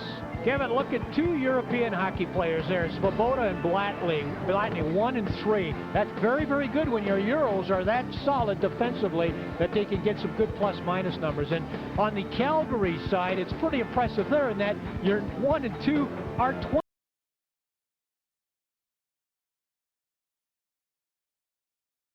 20-year-olds. Now, you've got to have contributing 20-year-olds, very responsible. You're only allowed 3. Take a look at Smith and Miranda as they lead that team. Pavel Brendel, a plus 37. It helps them when you put the puck in the net so many times. He's done that 51 times. He won't get a chance today, though. Yeah, you can get a pretty good plus-minus just being in the area when he's on the ice. 7 minutes and 30 seconds to go here in the second period. The visitors from Kootenay on top of the score of 1-0. A goal by Mike Green. Back the other way. Here's Sean Norrie with Smithson cutting for the net. Play was broken up there by number 10, Green. Cleared but not out. Into the corner it goes. Dean Arsini behind the net. Looking for Matt Walker. Walker starting out. He's got Blatney with him. Pass too high for him. Kenton Smith back the other way. Smith doesn't panic with Blatney all over him. That's the key, Kevin. They're all over him. They really are closing the gap on the players. Smithson will just chip it into the ice zone as the Hitmen make changes. 6 minutes, 46 seconds to go here in the second period. Beach, Kristanovich, and Pettinger out there now, but Blatney's coming back the other way with Green. Drop pass. Blatney, that was broken up by Kristanovich. Looking for Pettinger, but Svoboda was there. Yaroslav Svoboda. He'll lose it to Chris Beach. Beach, long pass for Kristanovich. Number 12 moving in, drop pass for Pettinger. Still has it, wrist shot. That one hit Dean Arsini. Bublitz will backhand it down the ice. Again, just 4 shots on goal for the Calgary Hitmen. We've got 14 minutes almost gone here in the second period. Gaffrey, the pass that was picked off, and back comes Chris Beach. Beach trying to get around McCarthy. McCarthy gives him a rough ride, knocks him down. Jaffrey back the other way. Race for the puck. Nielsen gets to it. Just ahead of Jarrett Stoll. McCarthy gets it back to Stoll. Trying to get around Matt King. Stoll, weak shot on net. Braun handles that easily. Give the ice 18 shots now. There's a long home run look for Brad Moran. Trying to get it to Nielsen. He was all tied up by Lassu. In the corner. Nielsen. Moran right out in front. Bouncing puck. Still loose. Smith with a chance. That one didn't make it through. Blackburn got a piece of that first shot. Kept in. Kid. One-time shot. Blackburn saw that one all the way and sends it into the crowd. So the Kootenay Ice under a little bit of pressure here at the Saddle Dome, but they lead 1-0 on CHL Sunday. To get around these parts, they say you need dogs. Good thing I got my new Subaru Outback. It's got loads of cargo space, toasty seat warmers, and something you won't find on your average sport utility. The added track and a full-time all-wheel drive. It's the perfect way to get around, even when you're way out here. Now, as for the dogs, they're not much help if you ask me. Outback, the world's first sport utility wagon. This is a rental car. It's just a car, not even your car. So what's the big difference when you're choosing? Price. You search, get the rates, and what you're really looking for is a great car at a low rate. That's Thrifty. So the next time you need a rental car, call Thrifty. Just what you want, just Thrifty.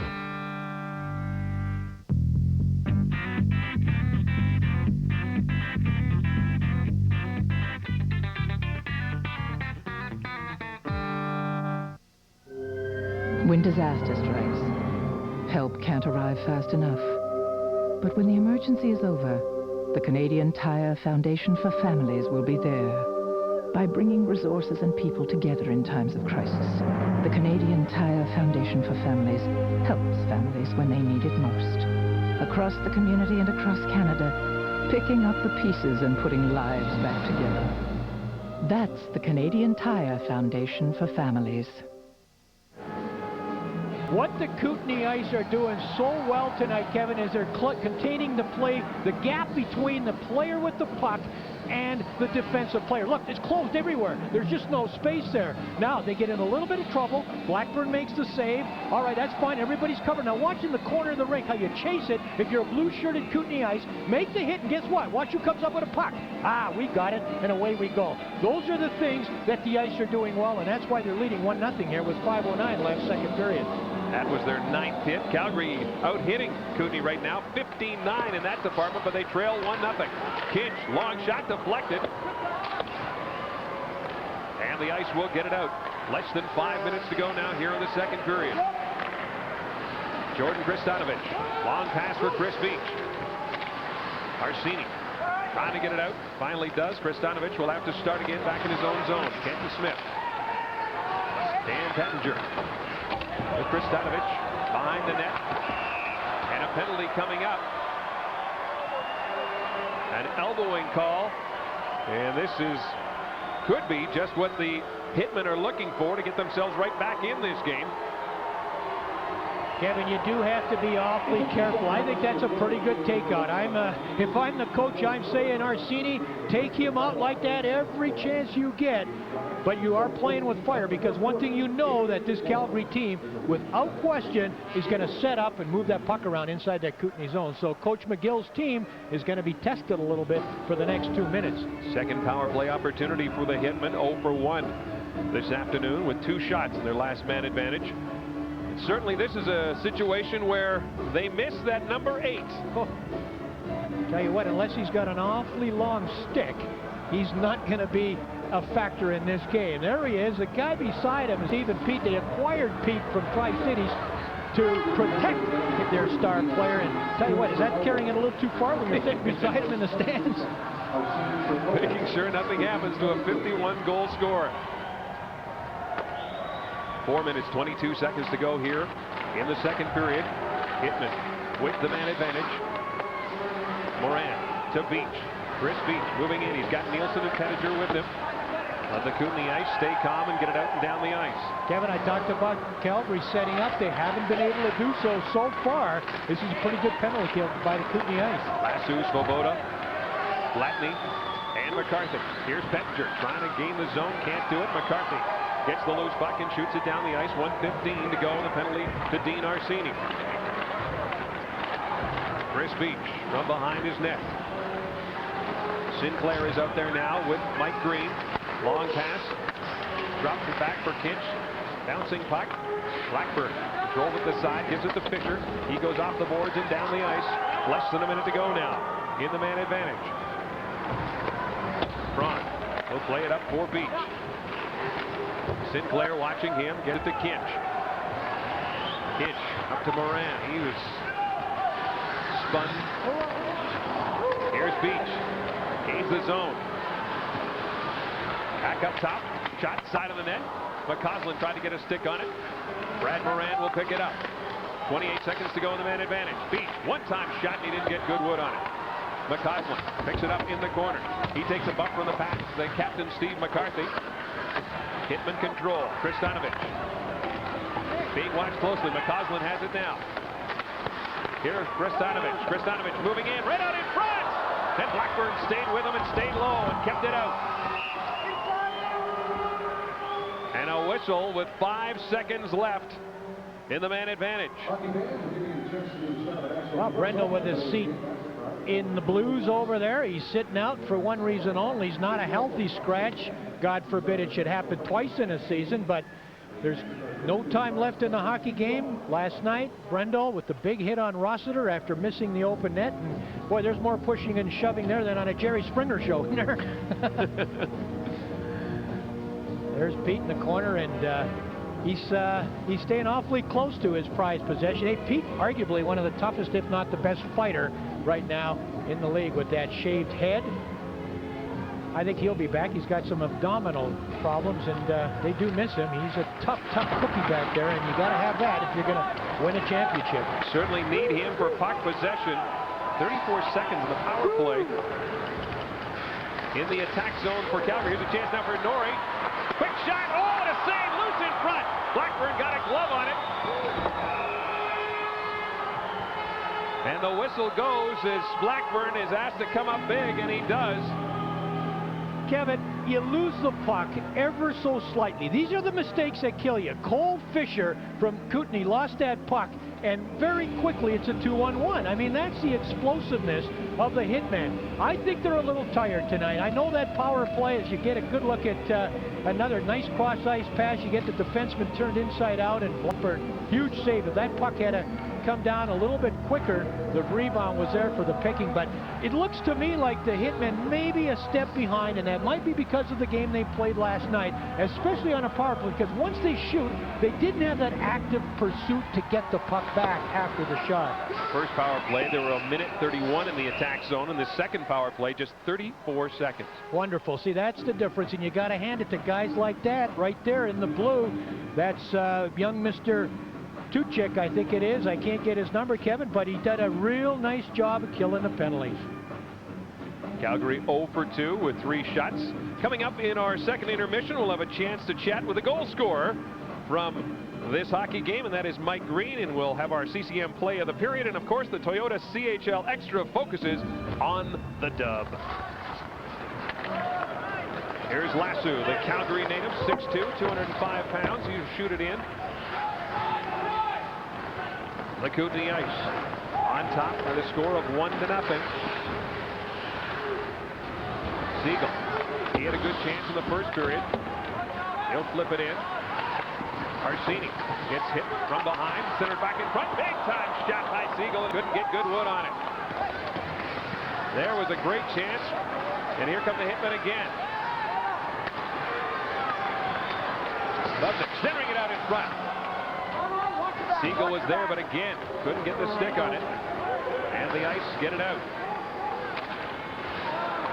Coming off the bench, Brad Moran waits, winds, fires a shot.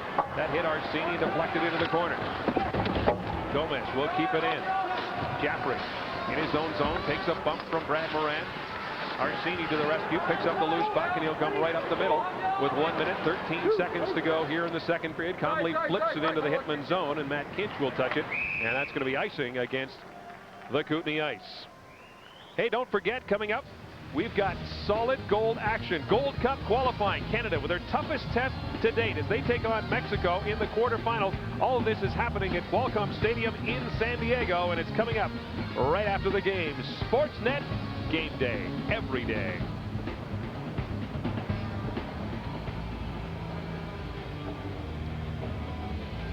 Matt Walker, what a nice addition to that hockey club. A Memorial Cup ring on that man's back pocket. With the Portland Winterhawks, and that's the kind of experience that's hard to come by in this league, and he's just done everything asked for this Kootenay team. Less than a minute to go here in the second period. Hitman desperately looking to try and tie this one up before going into the dressing room, and they'll bring it back down into the Kootenay zone as the Ice get caught for icing. Coach Clark, this team will definitely get back-to-back 50-win seasons.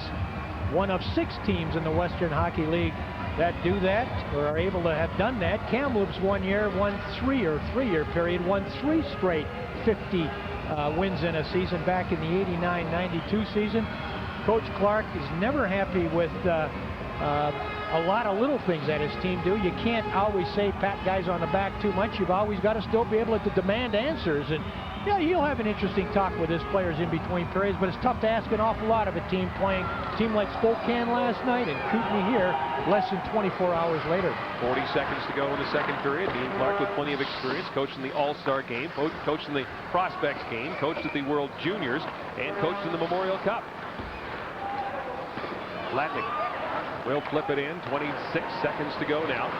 as the Hitmen try and get organized. Here's Chris Beach, game-winning goal last night against Spokane. Long pass for Brad Moran, too far for him. Walker will go back and touch it, and then it'll be icing. It'll come back into the Hitmen zone with 17.2 seconds to go in the second.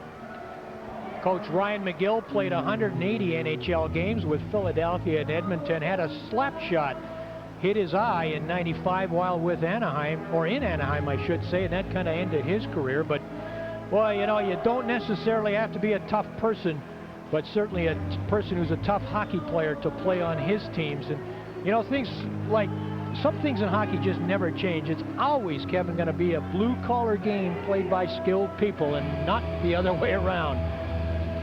Kootenay dominating the face-off department as well, 23-16 right up until that. Face-off won by the Hitmen and down the ice with 10 seconds to go now in the second period.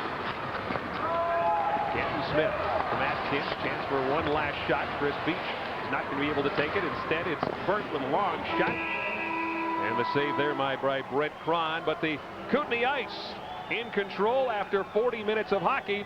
They lead by the score of 1-0. We'll come back with our second intermission here from Calgary. It's CHL Sunday on CTV Sportsnet. Look out, motorists. Old Man Winter's out to get you. You're cold and cruel and you don't fight fair. That's okay. See if I can. No matter what winter throws at you, Prestone Antifreeze is how you fight back. Hit me with your best shot. Kick Old Man Winter in the teeth with the #1 way to fight corrosion and protect your aluminum radiator to 64 below. Hit me with your best shot. Get in the Prestone zone so nothing can stop you now. For every guy who knows clean is a relative term. For every guy with the ability to follow more than 3 programs at once.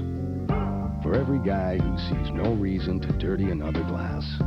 And for every guy who'd rather not spend the weekend in a mall, we'd like to introduce you to the Dodge Durango. It has the most cargo space, towing capacity, and power of any SUV in its class. The Dodge Durango. It's good to be a guy.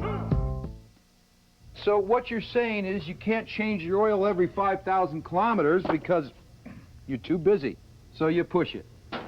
Just like your cheap brother-in-law at one of those all-you-can-eats. Hey, it's your car. You want to learn the hard way? Be my guest. This is reformulated Quaker State. Protection beyond 5,000 kilometers under any driving conditions. You ought to change your oil on time, but if you can't, can you say insurance? Quaker State. It's been tested. It works. What more do you need to know? I am the Rocky Mountains. 100 million years I have stood here. This I know. Lead with the left, follow with the right. Buy low, sell high. Look for windows of opportunity. Take the road less traveled.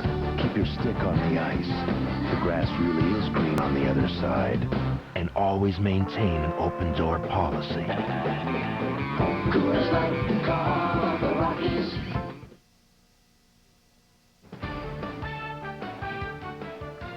Hi, everybody. I'm Darren Dreger in the CTV Sportsnet studio. We are working hard getting ready for the early edition of Sports Central coming up a little bit later. Pretty good hockey game going on today at the Canadian Airlines Saddledome. 4 games in the National Hockey League. 2 of those this afternoon. Action involving the Detroit Red Wings taking on the Chicago Blackhawks. Good to see Chris Chelios back in Chi-Town. Plenty of friends in a restaurant. First period, Marty LaPointe takes the shot. Thibault the kick save. Brendan Shanahan also shut down. And there's Doug Brown. Can't get it through either. Thibault looking good early. Later in the period, Steve Sullivan fakes the shot. Dishes off to Eric Daze. Beats Ken Reggett. 22 in the year for Daze. 1-0 Hawks. Second period tied at 1. Wings on the power play. Duchesne to Shanahan. The one-timer is there. He's got 32. 2-1 Detroit. Hawks with some pressure. Boris Mironov takes the shot. It goes off the post. Tony Amonte puts it in. He's got the new look. Blonde hair. Have you seen it? He's got 29, ties it at 2. Then Martin LaPointe, nice move around Jamie Allison. Shelf on Thibault, and it is a 3-2 Detroit hockey game. And that's the way it stands now in the second period as the Red Wings are holding on to that narrow margin of lead over the Chicago Blackhawks. Toronto Blue Jays continue training camp action in Dunedin, Florida. The news of the day comes from right-handed closer Billy Koch. According to our sources, the Toronto Blue Jays pitcher has a new contract. 6'3", 205-pounder made 56 appearances last year, an ERA of 3.39. His 31 saves came in 35 opportunities. He has signed a 3-year deal worth $3.5 million, and it all begins this year. This is, the start of any real big leaguer's career. I mean, it gives you a little bit of stability and knows, lets you know where you're going to be and what kind of confidence, Gordon and the rest of the organization has in me. I like the 3 years. I mean, that's great because I know where I am. I like the organization. I like everyone I'm surrounded with. And, like we said before, we got a lot of guys that are signed long-term. And, you get to play together. You get to grow as a team. All right, we'll see how he grows coming up this season. Coming up right after the Western Hockey League action in Calgary, it is the Gold Cup on CTV Sportsnet. Mexico taking on Team Canada. We will join that game in progress for your viewing pleasure. And also, the early edition of Sports Central is headed your way. Join me as we will take you back to the Raptors game against the Dallas Mavericks. The rest of the story in the National Hockey League and the Scott Tournament of Hearts.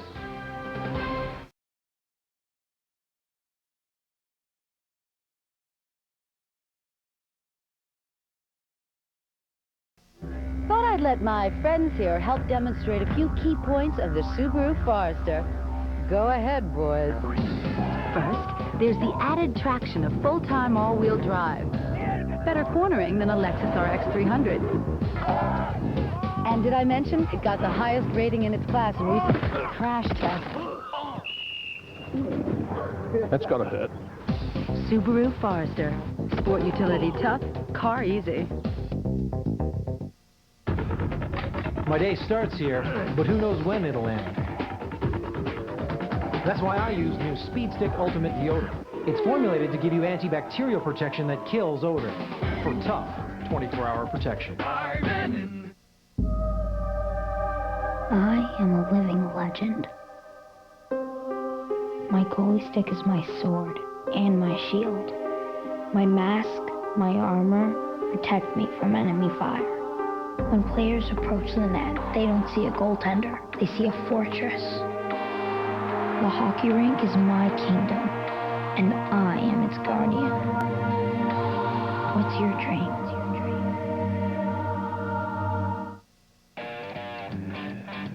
Easy now. Meet the new power in full-size pickups. Toyota Tundra.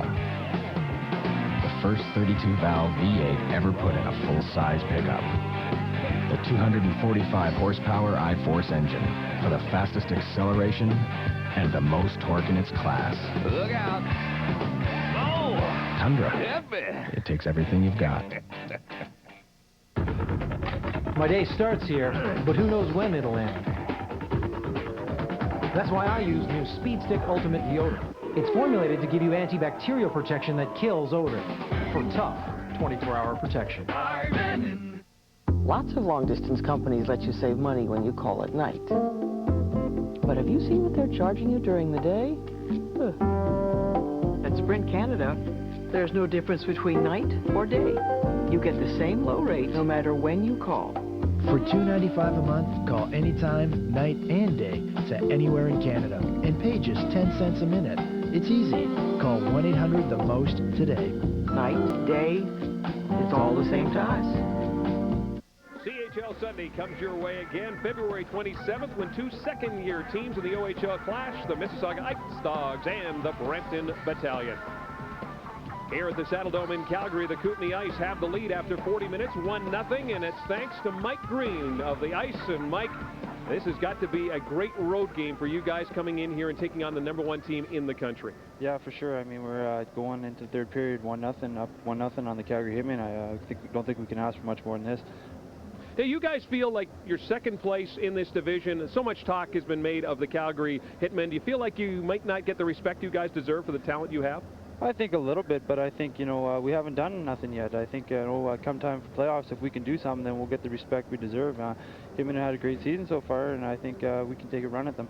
Okay, you've got 20 minutes left in this game here. What do you have to do to preserve that lead and get out of here with 2 points? I think we got to keep the puck out of the middle. We can't afford turnovers. I mean, they got a great transition team, so keep the puck out of the middle, get it in their zone, maybe get a couple more goals. Sounds good, Mike. Congratulations on the goal. Good luck in the third period and the rest of the season. Thank you very much. Mike Green of the Kootenay Ice has the goal. He's 35th of this season, and that was the difference so far as the Ice have the lead 1-0. It's CHL Sunday on CTV Sportsnet. My day starts here, but who knows when it'll end. That's why I use new Speed Stick Ultimate Deodorant. It's formulated to give you antibacterial protection that kills odor for tough 24-hour protection.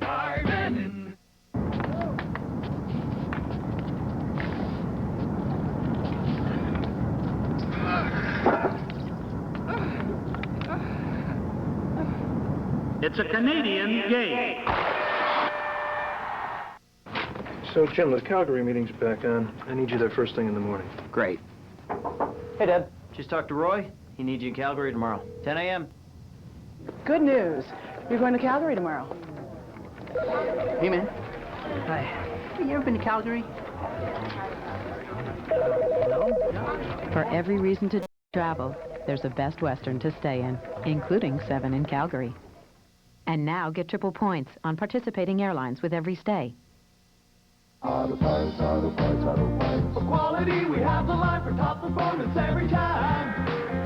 Superior parts for every type of range you know is built just right. Auto Parts, Auto Parts, Auto Parts. Installed at Auto Pro and UAP Napa member installers.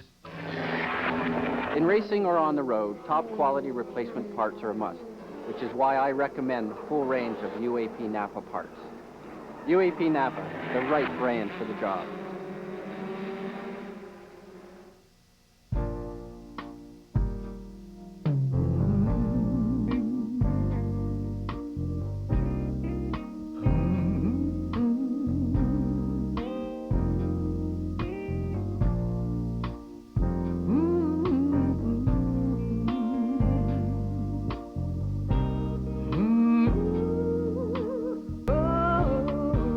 New Tim Hortons coffee cake. Enjoy a slice of medium coffee for just $2.29. CHL Extra, presented by Toyota and its dealers. The Road Warriors of the Canadian Hockey League are the Calgary Hitmen as they break a 21-year-old record with 18 straight road victories away from the Saddle Dome. The last one a 5-1 victory over Kelowna. And to do it, they traveled 12,500 kilometers. Of course, all by bus. Here's the top 10 teams in the country. The Calgary Hitmen once again are number 1. The defending Memorial Cup champion Ottawa 67s come in at number 2. The Quebec League is represented at number 3 by the Quebec Remparts. Swift Current Broncos are number 4. The Spokane Chiefs are the number 5 ranked team in the country. Rimouski Oceanique are number 6. The defending OHL champion Belleville Bulls check in at number 7. Moncton's Wildcats are number 8, and 2 OHL teams round out the top 10, the Kingston Frontenacs and the Barrie Colts. Central Division standings, the Calgary Hitmen have clinched a playoff spot, and they're number 1 in the league, 96 points.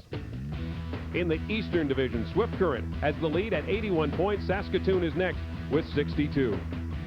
In the Western Division, both the Spokane Chiefs and the Prince George Cougars are both going to the playoffs. Prince George is just 4 points back in the race for top spot in the division. Here are the games today. Seattle is going to Tri-Cities. Regina takes on Prince Albert. Saskatoon takes on the Red Deer Rebels. And Prince George goes to Swift Current. Up next, the play of the period. Look out, motorists. Old Man Winter's out to get you. You're cold and cruel and you don't fight fair. That's okay. See if I can. No matter what winter throws at you, Prestone Antifreeze is how you fight back. Hit me with your best shot. Kick Old Man Winter in the teeth with the #1 way to fight corrosion and protect your aluminum radiator to 64 below. Hit me with your best shot. Get in the Prestone zone so nothing can stop you now. Team Canadian Fantasy Camp, where Canadian hockey greats will train you and 5 friends in skating, shooting, conditioning, and other fine points of the game. Look for a red bottle in specially marked cases of Molson Canadian, plus a collectible Roots tube, free in every case. Team Canadian Fantasy Camp. It's a Canadian game. No purchase necessary. Must be legal drinking age. Prince George Scratchy Cougar Claws, $11. Big Bad Berry Bullhorn, $58. Halifax Super Moose Man Soup, $92. Being a Major League fan of a Junior League team, priceless. There are some things money can't buy. For everything else, there's MasterCard. Proud sponsor and big fan of the Canadian Hockey League. Time now for the play of the period, brought to you by CCM, when you're born to play. Mike Green has the puck, the big circle. It's not often you see the white-shirted Hitmen stand around and not know who to take. By the time they make a move on him with a stick check, the puck's in the back of the net. Cron didn't see it. Green makes it 1-0. Big celebration. That's the play of the period. 1-0 Kootenay.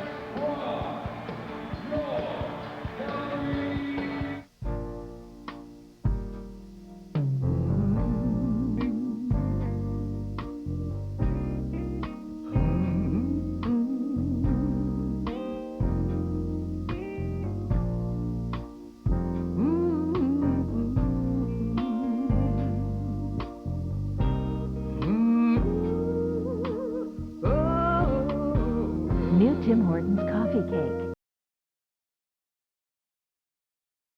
Enjoy a slice and medium coffee for just $2.29.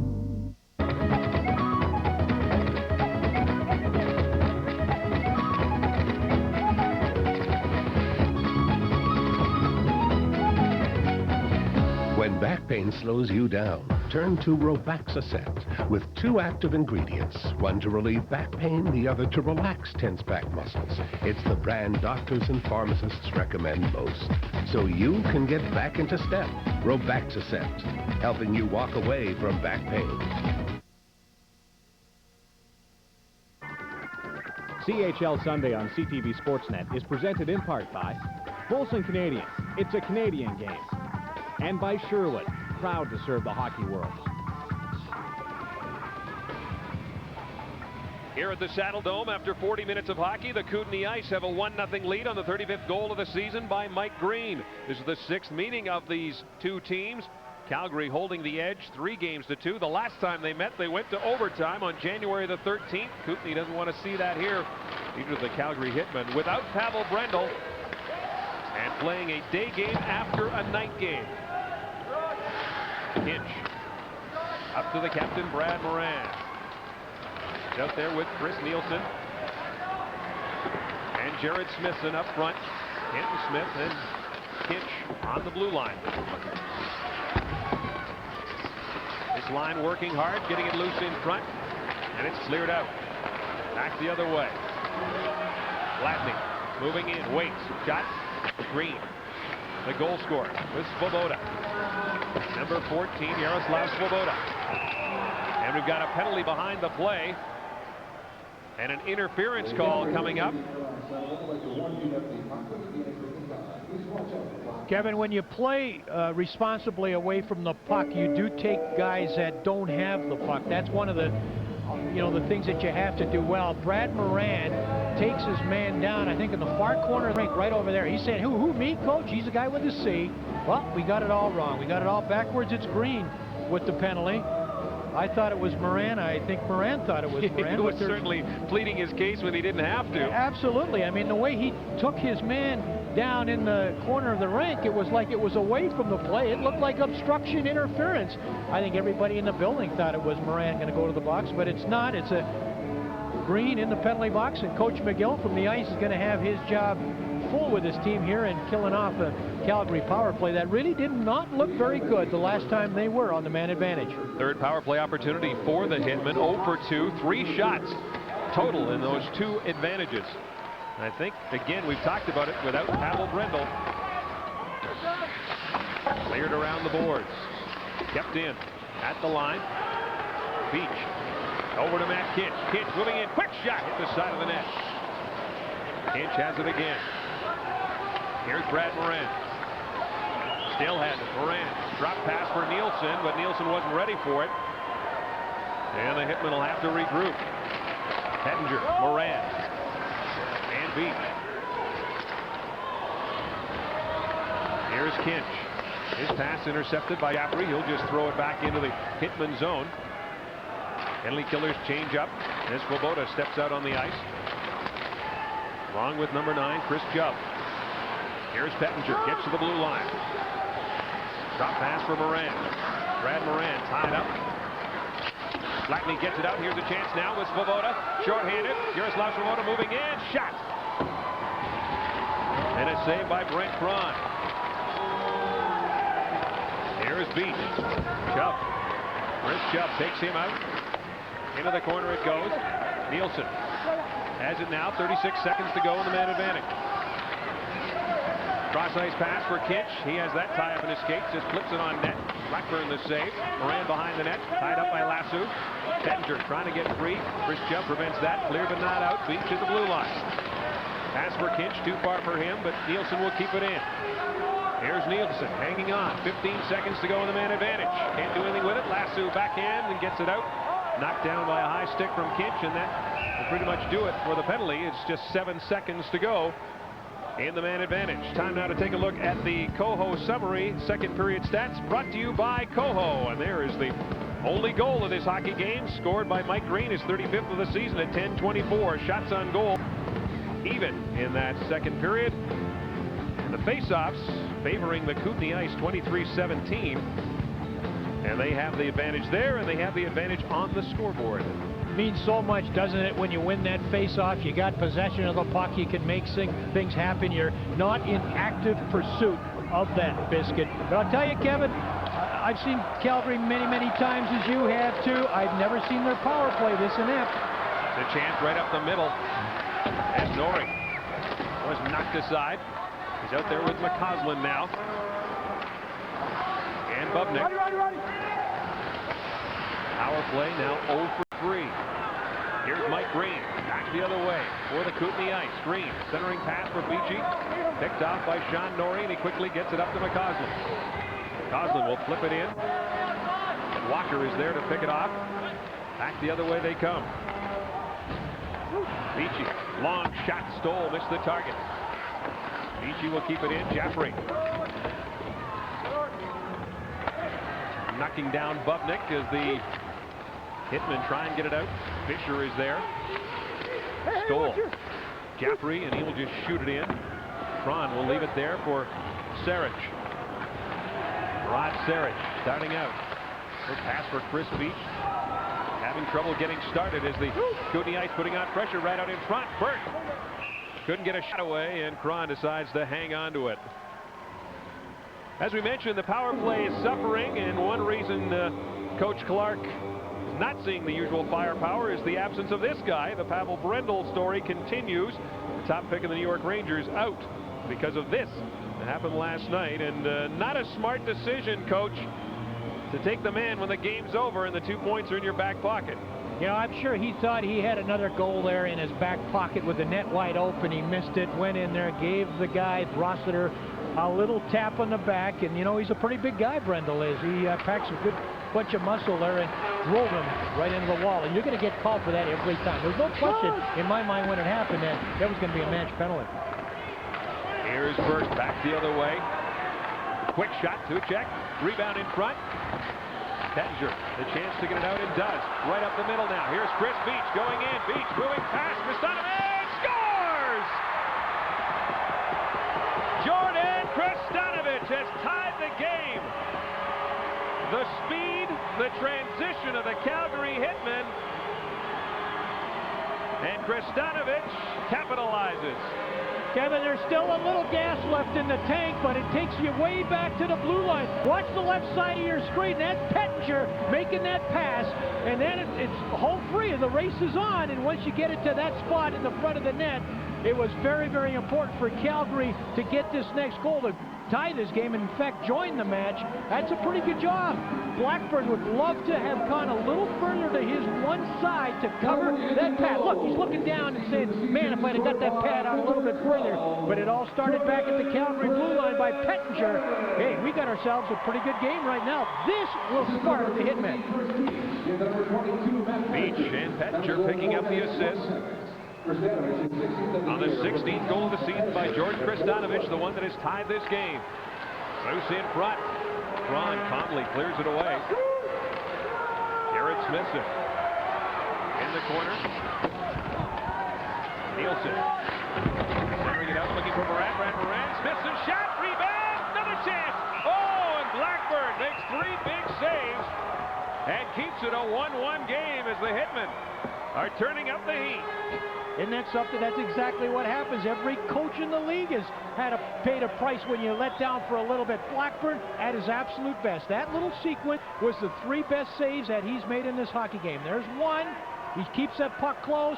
There's another one, and one more, and he says, thank you that puck is in my pads and in the paint. We got a face-off in our own zone. Just like that, they score. It's like lightning strikes, doesn't it, Kevin? Oh, bang, they score, and they come back, and that would not have been unusual for Calgary to go ahead that quickly after looking very, very mediocre for a lot of the period. Game last night, they were trailing 2-0, but scored 3 unanswered goals to win that one. Here's Sarich with a shot, rebound in front, another chance, there it is, scores! McCausland! And just like that, the Calgary Hitmen have the first lead of the hockey game. Talk about face-offs. Hey, it's so simple. It's funny how well they do it. What's this? Face-off. There I got Sarich, shot on net. You know there's going to be a rebound. You get yourself free in front of the net, lose the check. Sean McCausland says, I'll fight off my check. I'll get to the puck. I like that biscuit laying right there for me. Watch it. Rebound. Norrie tries to get it. McCausland stays with it. Huh, it's 2-1 Hitmen. So important to clear away the rebound. McCausland picking up his 14th goal at 5:06. 2 goals in just 46 seconds. The Hitmen lightning striking here in the 3rd period, and they've got the lead. Hey, Kevin, in between those 2 goals, Blackburn was called to make his 3 best saves of the game. And he made the first save off Sarich, but the rebound sat there, and Sean McCausland put it home.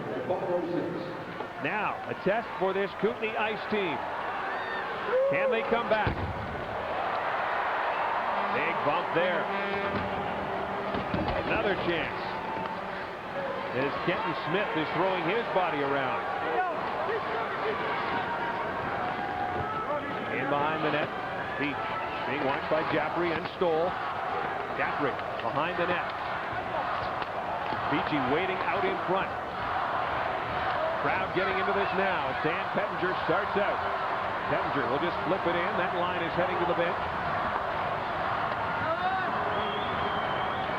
Jared Smithson steps up.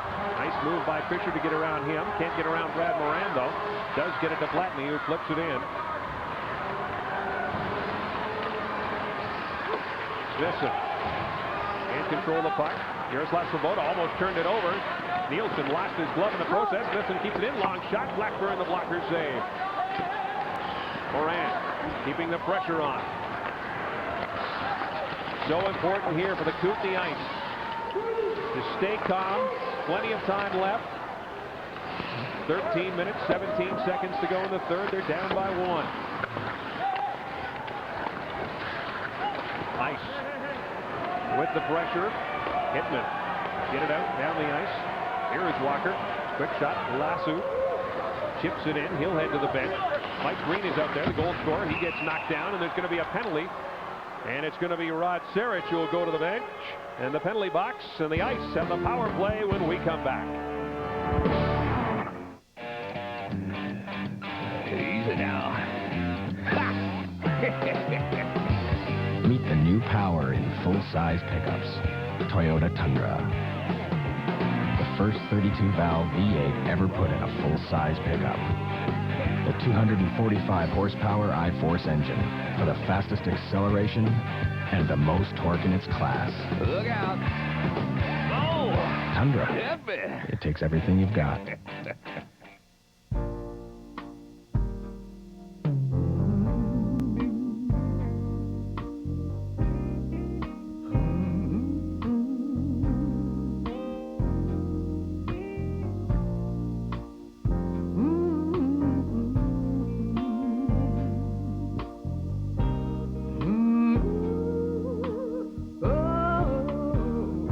Tim Hortons Coffee Cake. Enjoy a slice and medium coffee for just $2.29.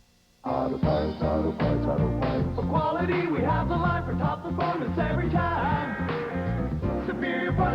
type of range you know is built just right. Installed at Auto Pro and UAP Napa member installers. In racing or on the road, top quality replacement parts are a must, which is why I recommend the full range of UAP Napa parts. UAP Napa, the right brand for the job.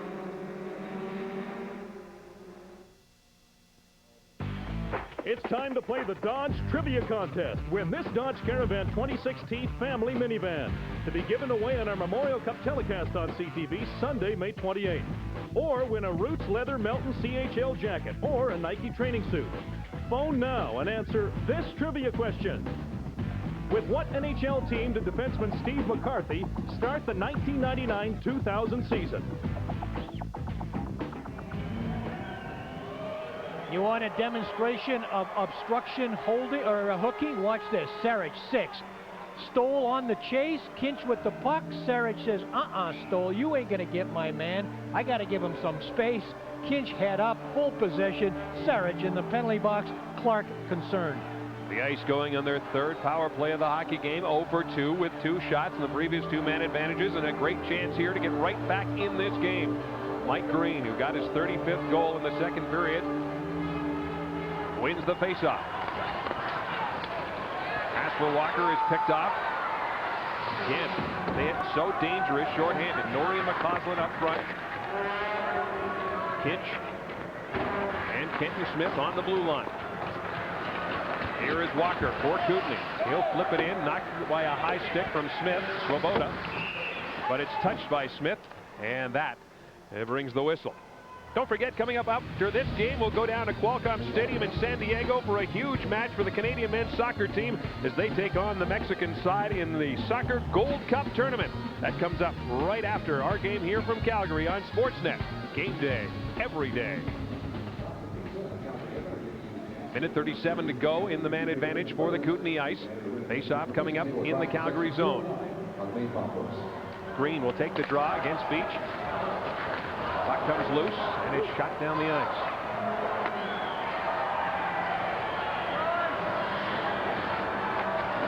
Ice starting out, right up the middle it goes. Flatney leads this team in power play goals, set a record as 14 with the man advantage. Would love one here. Side of the net, tipped by Swoboda. Flatney will pick up the loose puck. Back up top to Walker. Quick shot deflected. Swoboda at the side of the net. Puck is still loose. He's got it. Gives it to Green. Mike Green hanging on to it. Green down low to Swoboda. 56 seconds to go in the man advantage. Here's Green moving in. Still has Swoboda side of the net. Tip loose in front. Flatney, yeah! Wide open. Puts it home. We're all tied up at 2. The leading power play specialist on this team does it again. And this game is once again knotted at 2. I'll tell you something, when that net comes as wide open as it does on this play, this is just good work in getting it to the front of the net. But watch the guy with a stick up, far left of your screen. He has got so much time. You know what? One thing about Blatney on that shot, Kevin, he made sure that that puck didn't bounce over a stick. Watch from this ice level here. He's calling for it. He knows it's going to come here. Comes through, it's bouncing. He bears down. Watch that. See how he stayed with that puck to make sure that it didn't bounce over a stick? All you kids out there, watch it. That's the way you got to bear down on a puck around the net. It's never lying flat. It's almost always on end. That's just great concentration by a natural goal scorer, Blatney. Gets his 36th of the season, 50 with the man advantage. Frank Cron did a good job to make the first save, but again, the rebound came right to Blatney all alone, and he buried it. We're tied at 2. Great action here in the Western Hockey League Central Division. Hettinger shoots it in. Chris Donovan trying to keep it in. He's a goal scorer. Gets up to Sinclair now, going one-on-one with Sarich. Sinclair stops. Wrist shot. Cron the save, and he'll hang on to it. Kevin, Zdenek Blatney, there is a Calgary connection. You know, when fan favorite Alexander Fomichev, the goalkeeper last year that led this team to the Memorial Cup final, when he was let go because of a numbers game of 20-year-olds, he was traded to Seattle. Well, Seattle already had a European hockey player by the name of Oleg Saprikin. Now, Saprikin is a 9th overall pick and belongs to the Calgary Hitmen. The guy that became expendable was that guy right there, Zdeněk Blatný. So Seattle with 3 Europeans, Bomachev, they had to have him involved. They're not going to give up Saprikin. They gave up Blatný to Kootenay in a trade, and boy, the rest is history. Has that Kootenay team been happy with his performance this year? And Oleg Saprikin, the connection there, the first-round draft pick of the Calgary Flames. He'd love to be playing here at the Saddle Dome with the big club. He is absolutely the best European that I have seen, and I don't know all the years I've been involved in here, and that's Oleg Saprikin. It's a natural. Here's the Kootenay ice, but the whistle is going to go because we've got a fight near the Calgary bench. And it's Jaffrey. And that's Norrie. John Norrie. And Jason Jaffrey. This all started at the blue line. Norrie's lost his helmet and he goes down. Well, the tension's starting to rise here in the third period with 10:52 to go. We're all tied up at 2. And those two players head to the bench, and we'll tell you what's coming up in the big leagues. Regional action from GM Place in Vancouver.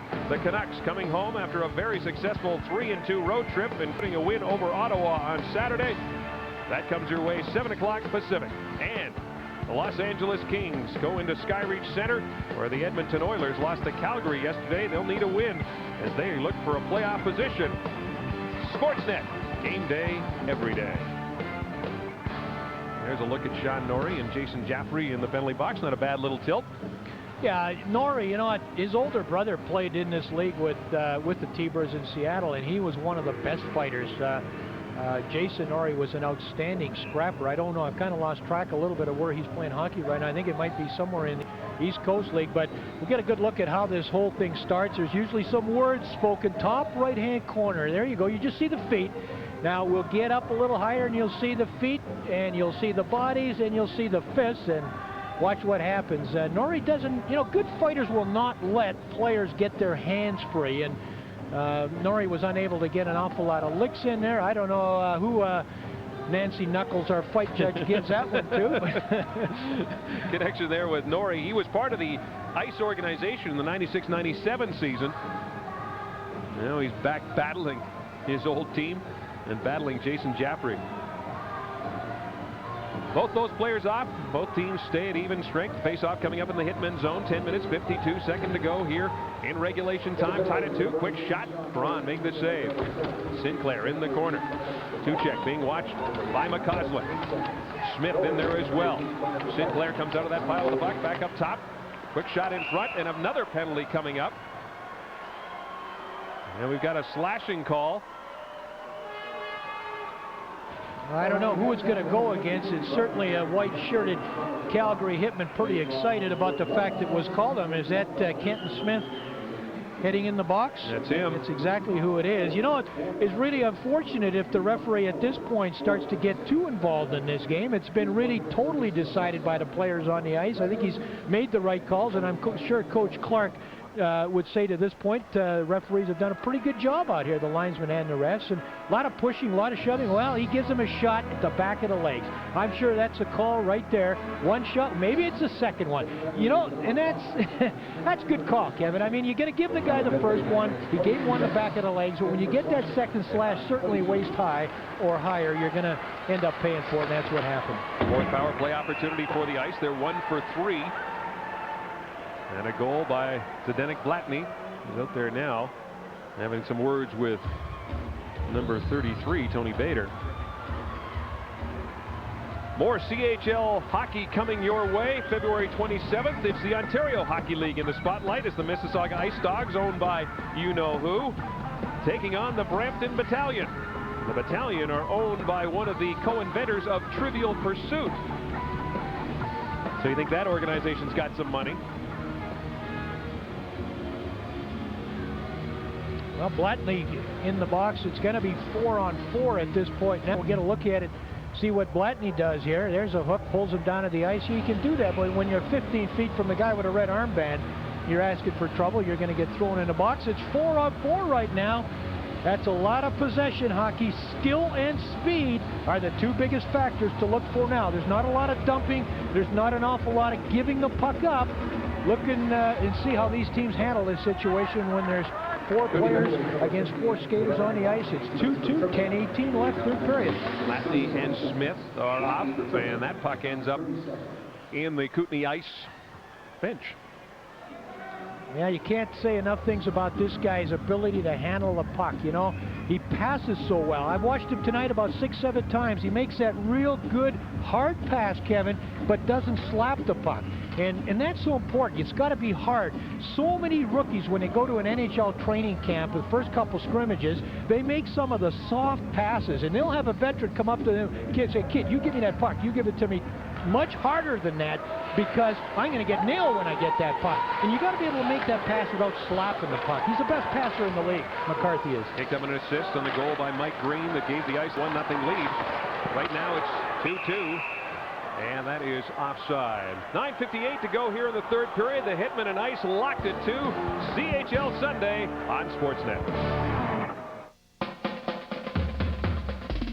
Dodge Dakota brings you a startling new advancement.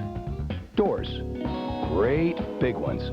On the driver's side and the passenger side. Each with windows that go all the way down. So what's the big deal about 2 great big wide opening doors? Nothing. But 4 is a different story. Dodge Dakota Quad Cab. Real truck, real doors. So what you're saying is you can't change your oil every 5,000 kilometers because you're too busy. So you push it. Just like your cheap brother-in-law at one of those all-you-can-eats. Hey, it's your car. You want to learn the hard way? Be my guest. This is reformulated Quaker State. Protection beyond 5,000 kilometers, under any driving conditions. You ought to change your oil on time, but if you can't, can you say insurance? Quaker State. It's been tested. It works. What more do you need to know? When disaster strikes, help can't arrive fast enough. But when the emergency is over, the Canadian Tire Foundation for Families will be there. By bringing resources and people together in times of crisis, the Canadian Tire Foundation for Families helps families when they need it most.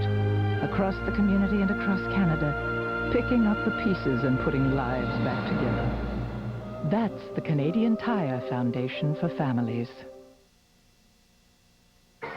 Promotional consideration by Best Western, Canadian hockey's home away from home. Well, Matt Kinch makes an awfully nice play if you're playing football, Kevin. He takes his man out beautifully, allows Nielsen, watch him slide with that puck right through that little zone there, but unfortunately for Kinch, it's obstruction interference, and he's going to sit for 2 in the box. And boy, we're getting more and more ice room all the time on the Saddle Dome ice surface. It's 4-on-3 right now, and the guys in blue, not Coach Clark's team in white, the guys in blue, the Kootenay Ice, are going to have a 1-man advantage, 4-on-3. I look for some good puck possession here. They've got Svoboda out there with Green and Walker, along with the captain, Steve McCarthy. Hitmen. Brad Moran is out there. Nielsen and Sarich in the middle. Here's Svoboda. Cross-ice pass, quick chance for Green, and hopped over his stick. And Nielsen broke his stick. Gets it back quickly as Svoboda's at center to McCarthy. He'll hang on to it, give it to Walker. Walker, nice move. Gets it to Green. Back to Steve McCarthy. Svoboda moving in. Svoboda hanging on, cross-ice pass. Centered it out in front for Walker, and his shot went wide. Mike Green has it now. Here is Green. McCarthy thought about the one-timer. Green moving in. Good job by the Hitmen. Green, side of the net. Quick shot blocked there nicely by Sarich. And he blocked the shot by Walker. Up top, Svoboda. McCarthy back to Svoboda. To Walker. Winds, fires a shot. And Cron made the save. That's loose. Puck is finally whistled down with 4 seconds to go on the 4-on-3.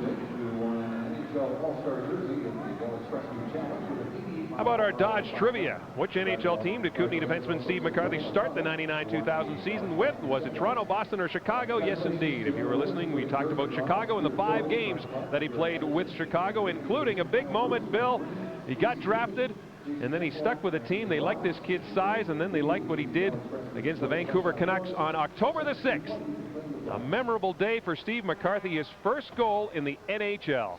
He looks pretty calm and poised through all that. There wasn't even much of a celebration there. He said, wait a minute. You gotta be cool. You got to be cool, man. I'm going to score a whole bunch of those in a red, black, and white uniform. 5 seconds to go. The penalty to Kenton Smith. 4-on-3 now with 8:42 to go in regulation time. Smith is set to step back out on the ice. He does now. We're back to 4-on-4 for the next 10 seconds. Blair behind the net. Takes a bump. Smith.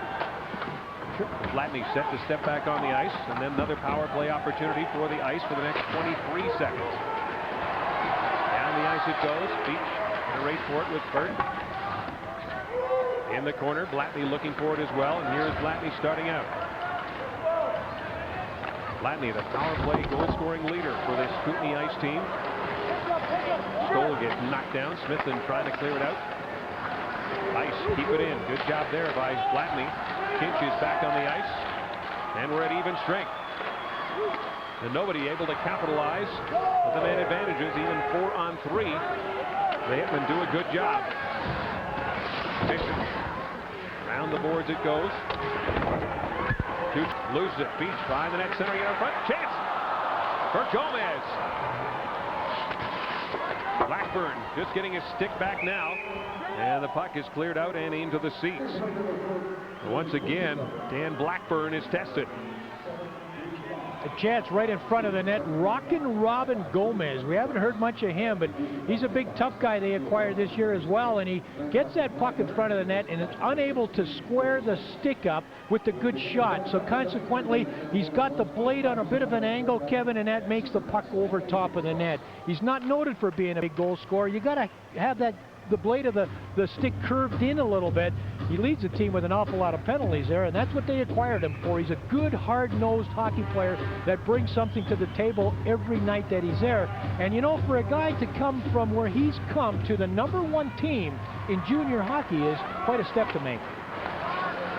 The Hitmen and the ice tied at 2 here in the third period. 7 minutes, 21 seconds to go in regulation time. Dean Arsini getting it up. First Svoboda. Chop at it.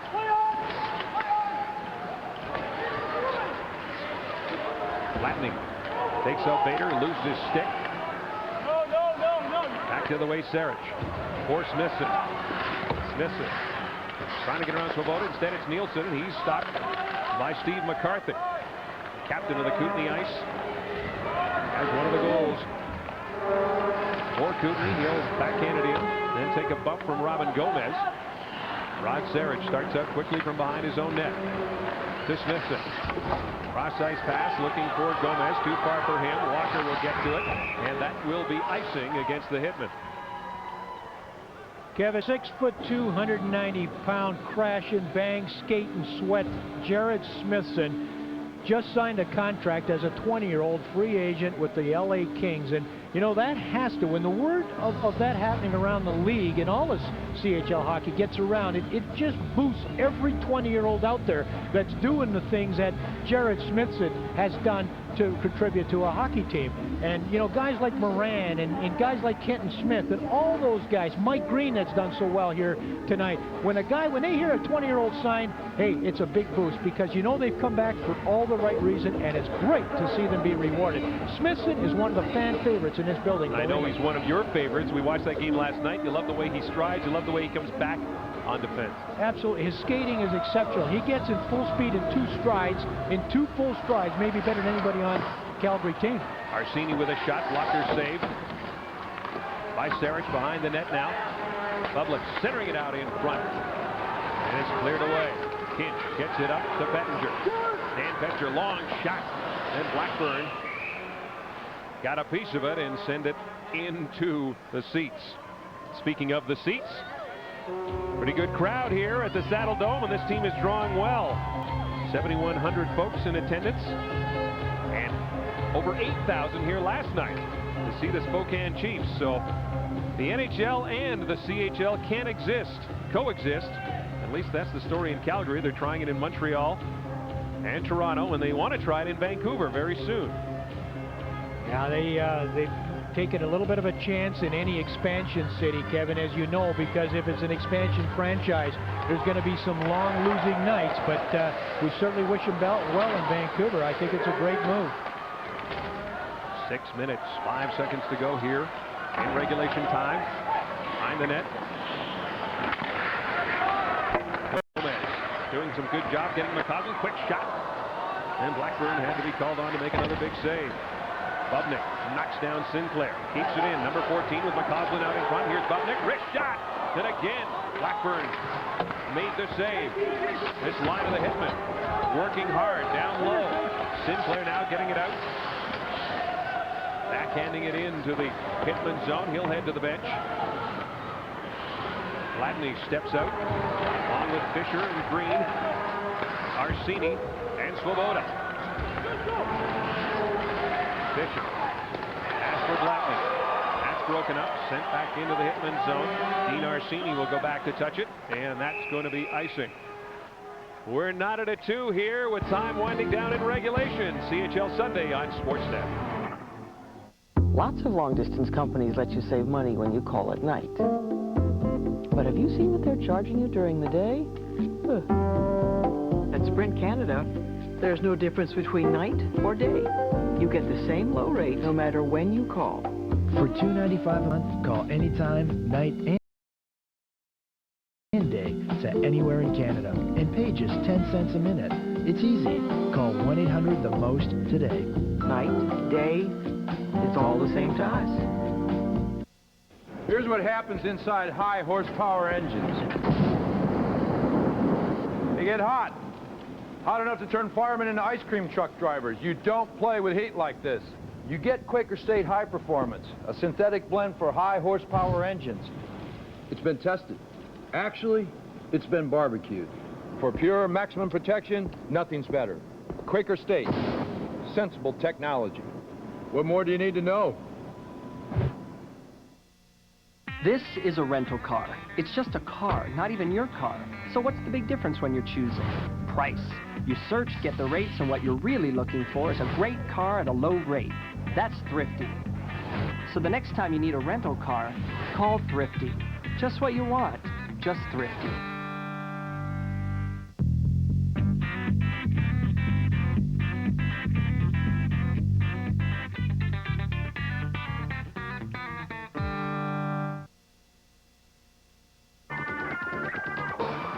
CHL Sunday on CTV Sportsnet, brought to you by Canadian Tire, still the right place.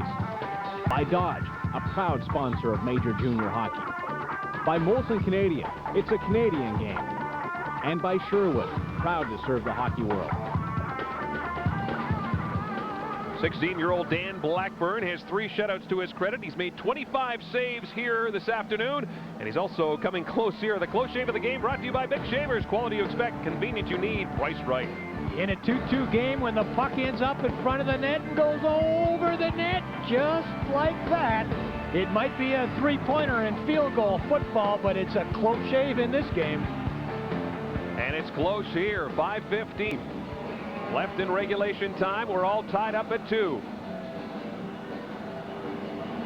Face-off coming up in the Hitman zone. Kevin, we got some commercials, timeouts on the ice. The players have to sit at the box and wait a little bit till we get back on air. And I'm telling you, this Calgary team, they wish those things were 5 minutes long. Believe me, they're a tired hockey club, having played last night. I've been watching them. They're laying on the ice in front of the box.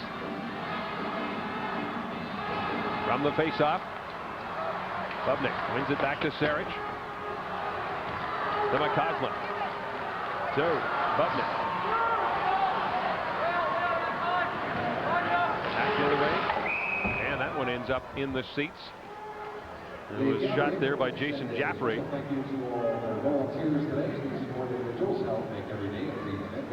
Dion Lassu from Calgary.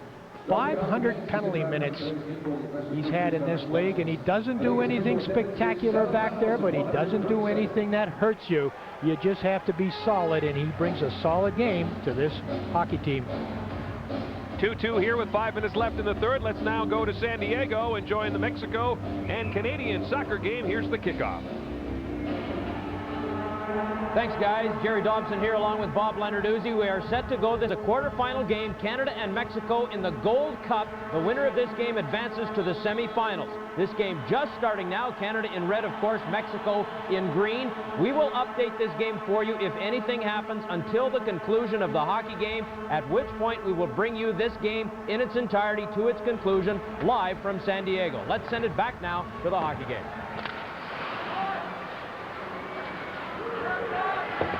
Into the corner, the Hitmen looking for the go-ahead goal. 4 minutes, 45 seconds to go here in the third. Brad Moran, the captain, comes away with it. Smith heading towards the net, couldn't get them the puck. Svoboda trying to get it out. Dion Lassu will backhand it out and down the ice. Atkins in a race for it. Latney watching him. Nielsen doesn't want to touch it across 2 lines, and finally it's whistled down on the offside. In a 2-2 hockey game, so much depends on a mistake that's made on the ice by either team that those 2 guys there, Blackburn for Kootenay and Cron for Calgary, can back you up with. Those are so important, and I know both goalkeepers right now, they know there's 4:26 left. They know how important every save is right now, because guys are going to make mistakes. It doesn't matter who you are, there are mistakes made, and the last line of defense are both those guys with all that big equipment on. As you saw, both goaltenders facing 27 shots, both making 25 saves. Here's Walker. His wrist shot doesn't make it through.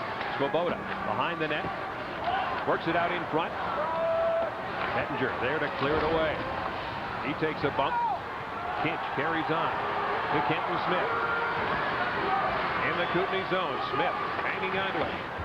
For Moran to Nielsen. Nielsen being watched by Walker. Smithson back up top to Kidd. Wrist shot didn't make it through. Hitmen keep the pressure on. Nielsen and Walker collide in the corner. Smithson in there looking for the loose puck. Svoboda after it as well. Battle for it. Svoboda comes up with it.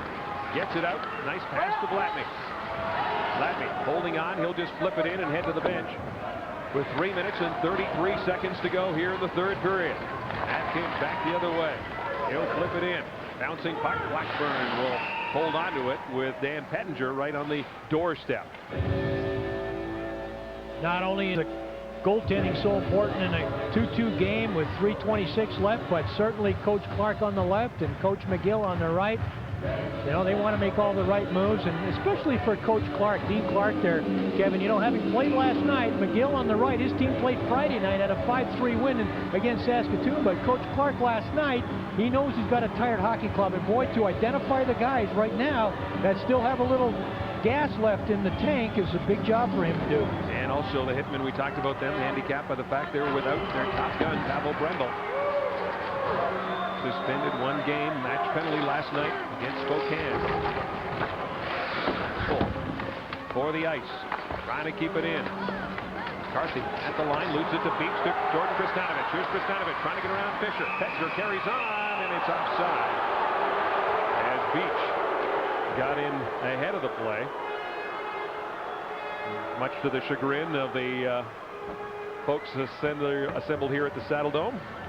We go from the Saddle Dome to more CHL action. February 27th, the Mississauga Ice Dogs will take on the Brampton Battalion.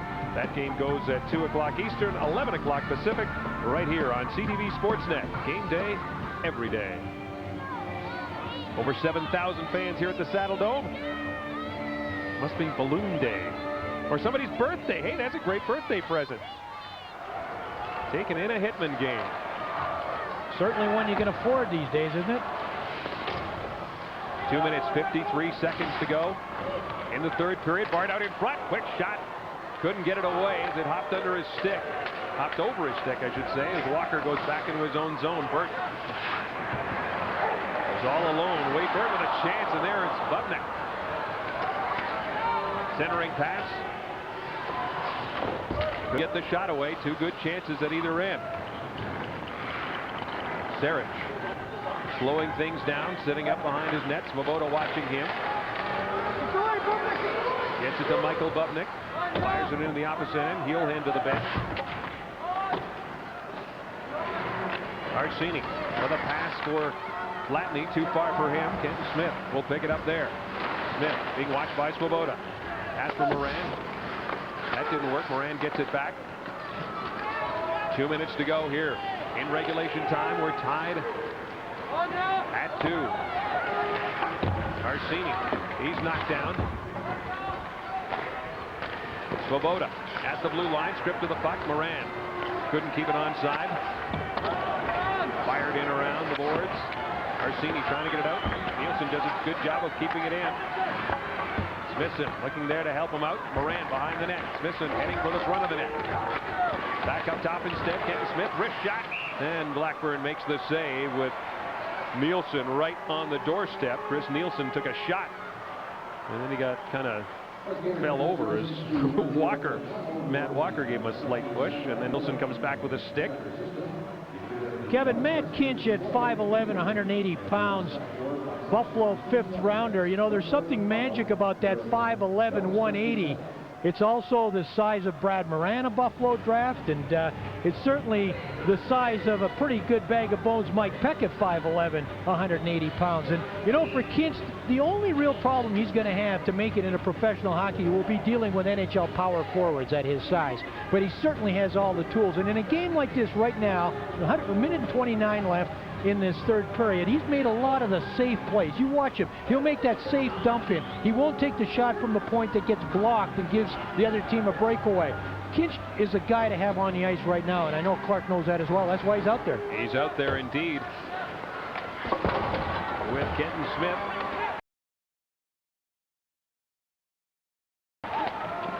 On the blue line, Hettinger was caught on the offside as he couldn't get out of the Kootenay zone in time. 1 minute, 19 seconds to go here in regulation time. 2-2 between the Calgary Hitmen and the Kootenay Ice.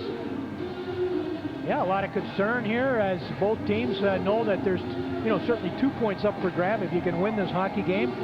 Calgary, certainly, you know, they're a very poised team. I think guys sitting on that bench even right now think, you know what, as long as there's a $1:19 left in this period, we still can come out and win this game. Kootenay, on the other hand, you know, they got to start thinking as Spokane did in the wrong way last night. Hey, let's still get a point out of this if we can. And, you know, if you get a tie, you do get a point. Kinch with a shot.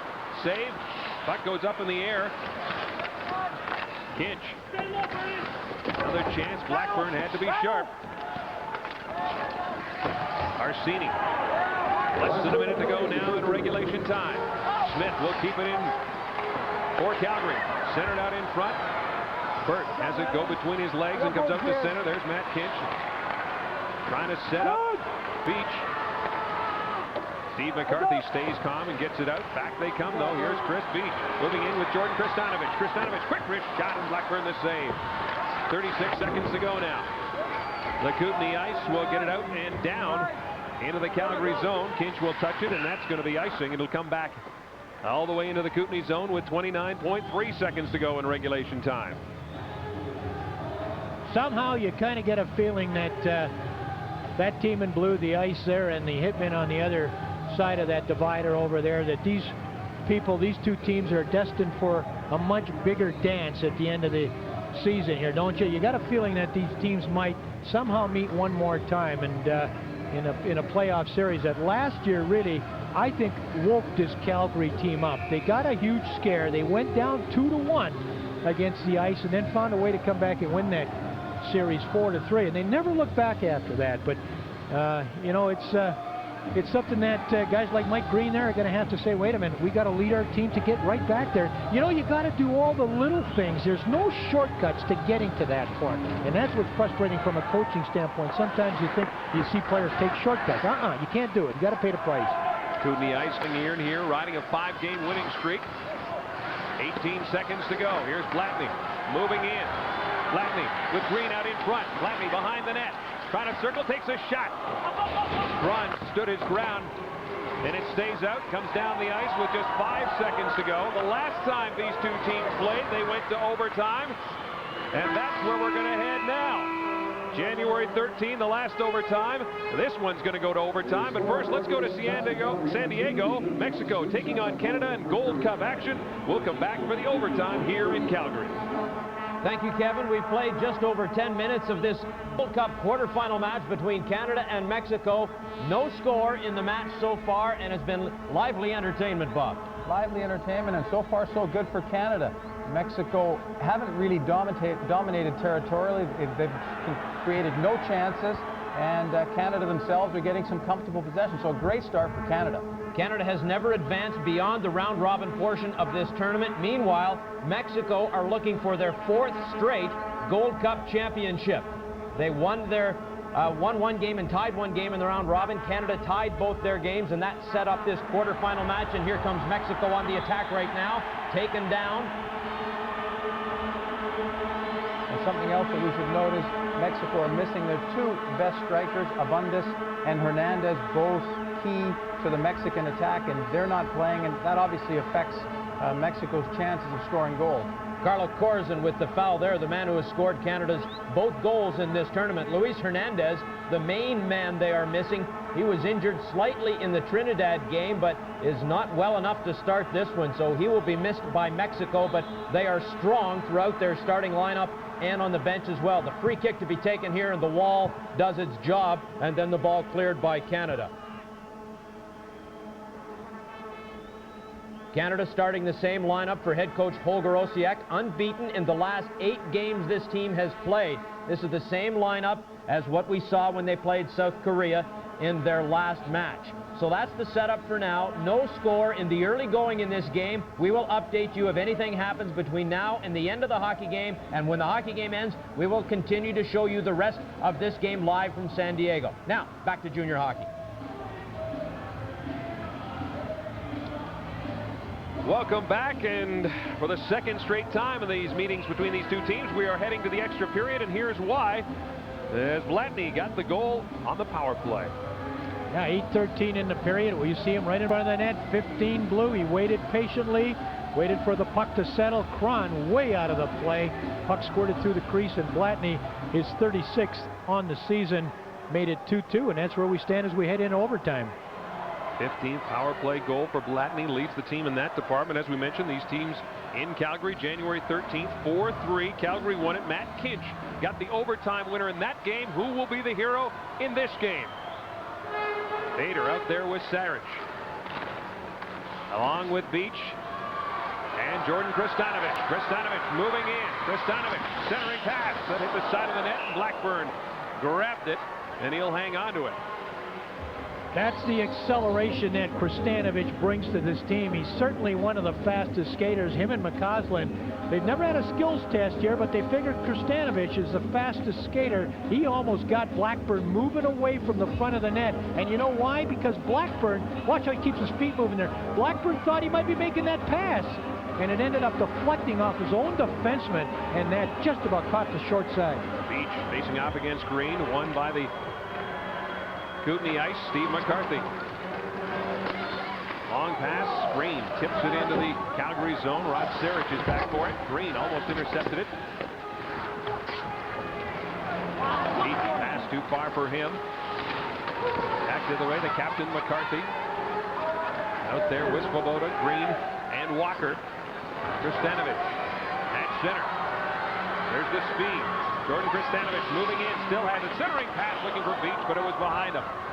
Svoboda coming back the other way for the ice. He's got Walker with him. Here's Svoboda moving in, centering pass, loose in front. Then Moran trying to clear it out and does, and gets it to Kinch. Less than 4 minutes to go. Here's Kinch moving in. Smith couldn't get his stick on it. Walker out quickly to Svoboda.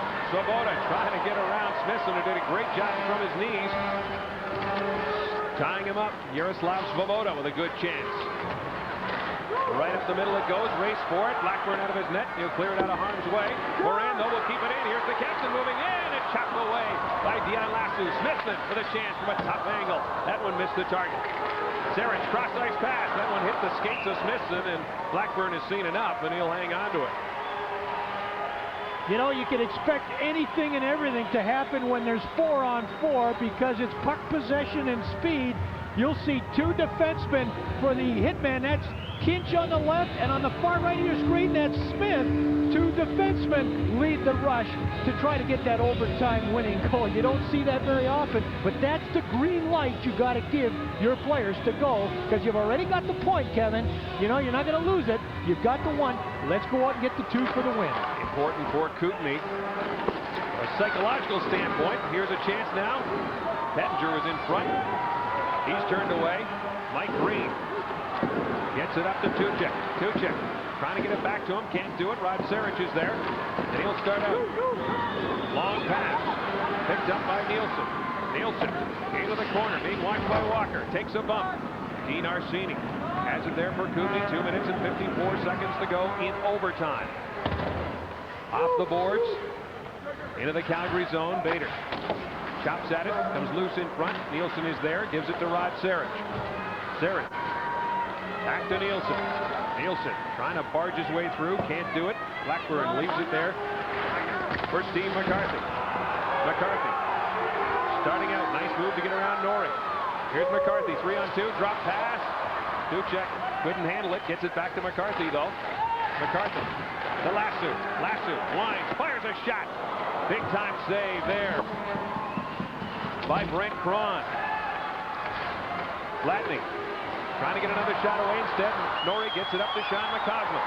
McCausland moving in for Smith. Was behind him. McCausland will keep it in.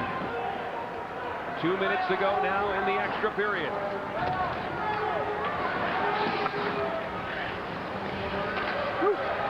Burke, he's turned away. Sarich, cross-ice pass for Matt Kinch. Kinch can't control the bouncing puck. Does get to Kristanovic. Kristanovic to Kinch, moving in, right in front, and Blackburn gets the glove on it. As Chris Beach was right there.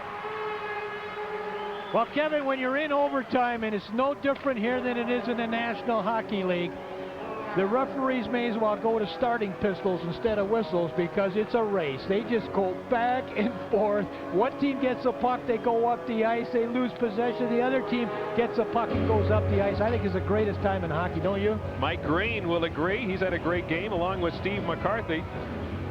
McCarthy with 1 assist. Green with a goal and an assist. Green to take the draw against Chris Beach. Kootenay winning the face-off department so far, 38-31. The total right now, and the face-offs become more and more important. From the draw, here's Green to Steve McCarthy, being watched by Kristanovic. Kristanovic. Green has it. Green trying to get around Bader, can't do it. Kristanovic gets it back. He's got Sarich and Beach with him. Kristanovic gets to the blue line. Cross ice for Beach. Chris Beach moving in. Scores! Chris Beach has won it in overtime. For the second straight game, Beach has the game-winning goal.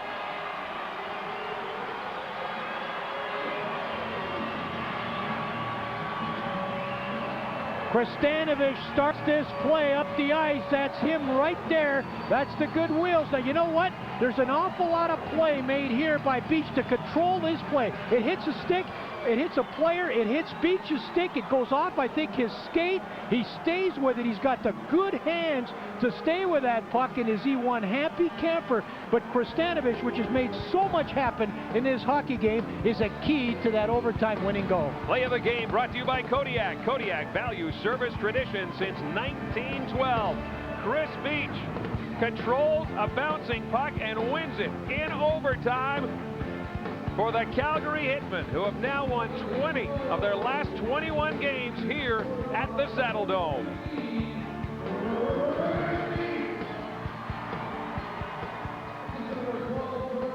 Time now to talk about our 3 stars, and that's brought to you by Best Western, Canadian hockey's home away from home.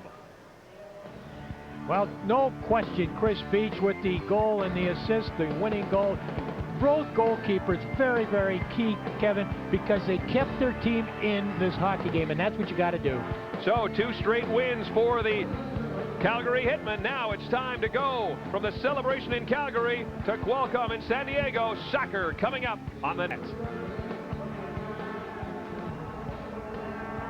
Thanks, guys. You're looking at Canadian national team coach Holger Osiek as this game is 20 minutes old now, still no score. Canada and Mexico quarterfinal action of the Gold Cup from Qualcomm Stadium in San Diego. Jerry Dobson here along with Bob Leonarduzzi. And so far, Bob, the Mexicans have been unable to penetrate that solid wall of red that Canada keeps putting up, and it's been a fairly even game. Well, the biggest indicator is that Craig Forrest has not had a save to make after 20 minutes against the Mexican national team. So the Canadians are doing a good job defensively of thwarting the Mexican attacks. And at the same time, when they're in possession, we've seen some good attacks down the right by Jeff Clark. And what we can do more of, or what the Canadian team can try to do more of, is get Clark in down the right and also look to get Brennan in down the left. You're looking at what might be an inadvertent handball infraction on Jason DeVos there that went uncalled, and play continues. Again, the winner of this game will go on to the semifinals and face Trinidad and Tobago, who defeated Costa Rica earlier today. The other semifinal will be Colombia against Peru, and the final will take place next Sunday in the Los Angeles Coliseum. Jerry, we have the same personnel on the field that started the last game. There is a difference in the way they've lined up. Last game it was 4-4-2, and it appeared in the second half that there was a shift towards a 3-5-2. Canada started with the 3-5-2 today, and actually they look more comfortable playing that system than they did playing 4-4-2. So it's the same lineup as what faced South Korea, so let's recap that for you. Craig Forrest, of course, is in goal. The defensive line is Mark Watson, Tony Menezes in the middle, and Jason DeVos. The midfield is comprised of Jeff Clark wide right, basically, Jim Brennan wide left, and in the middle, David Zauza and Richard Hastings. And in front of them slightly is Paul Stalteri, who's sort of a roving midfielder, and he's supporting up front Carlo Corazon and Paul Pescasolido. And Richard Hastings in that midfield role has done a good job, actually, of stifling the Mexicans.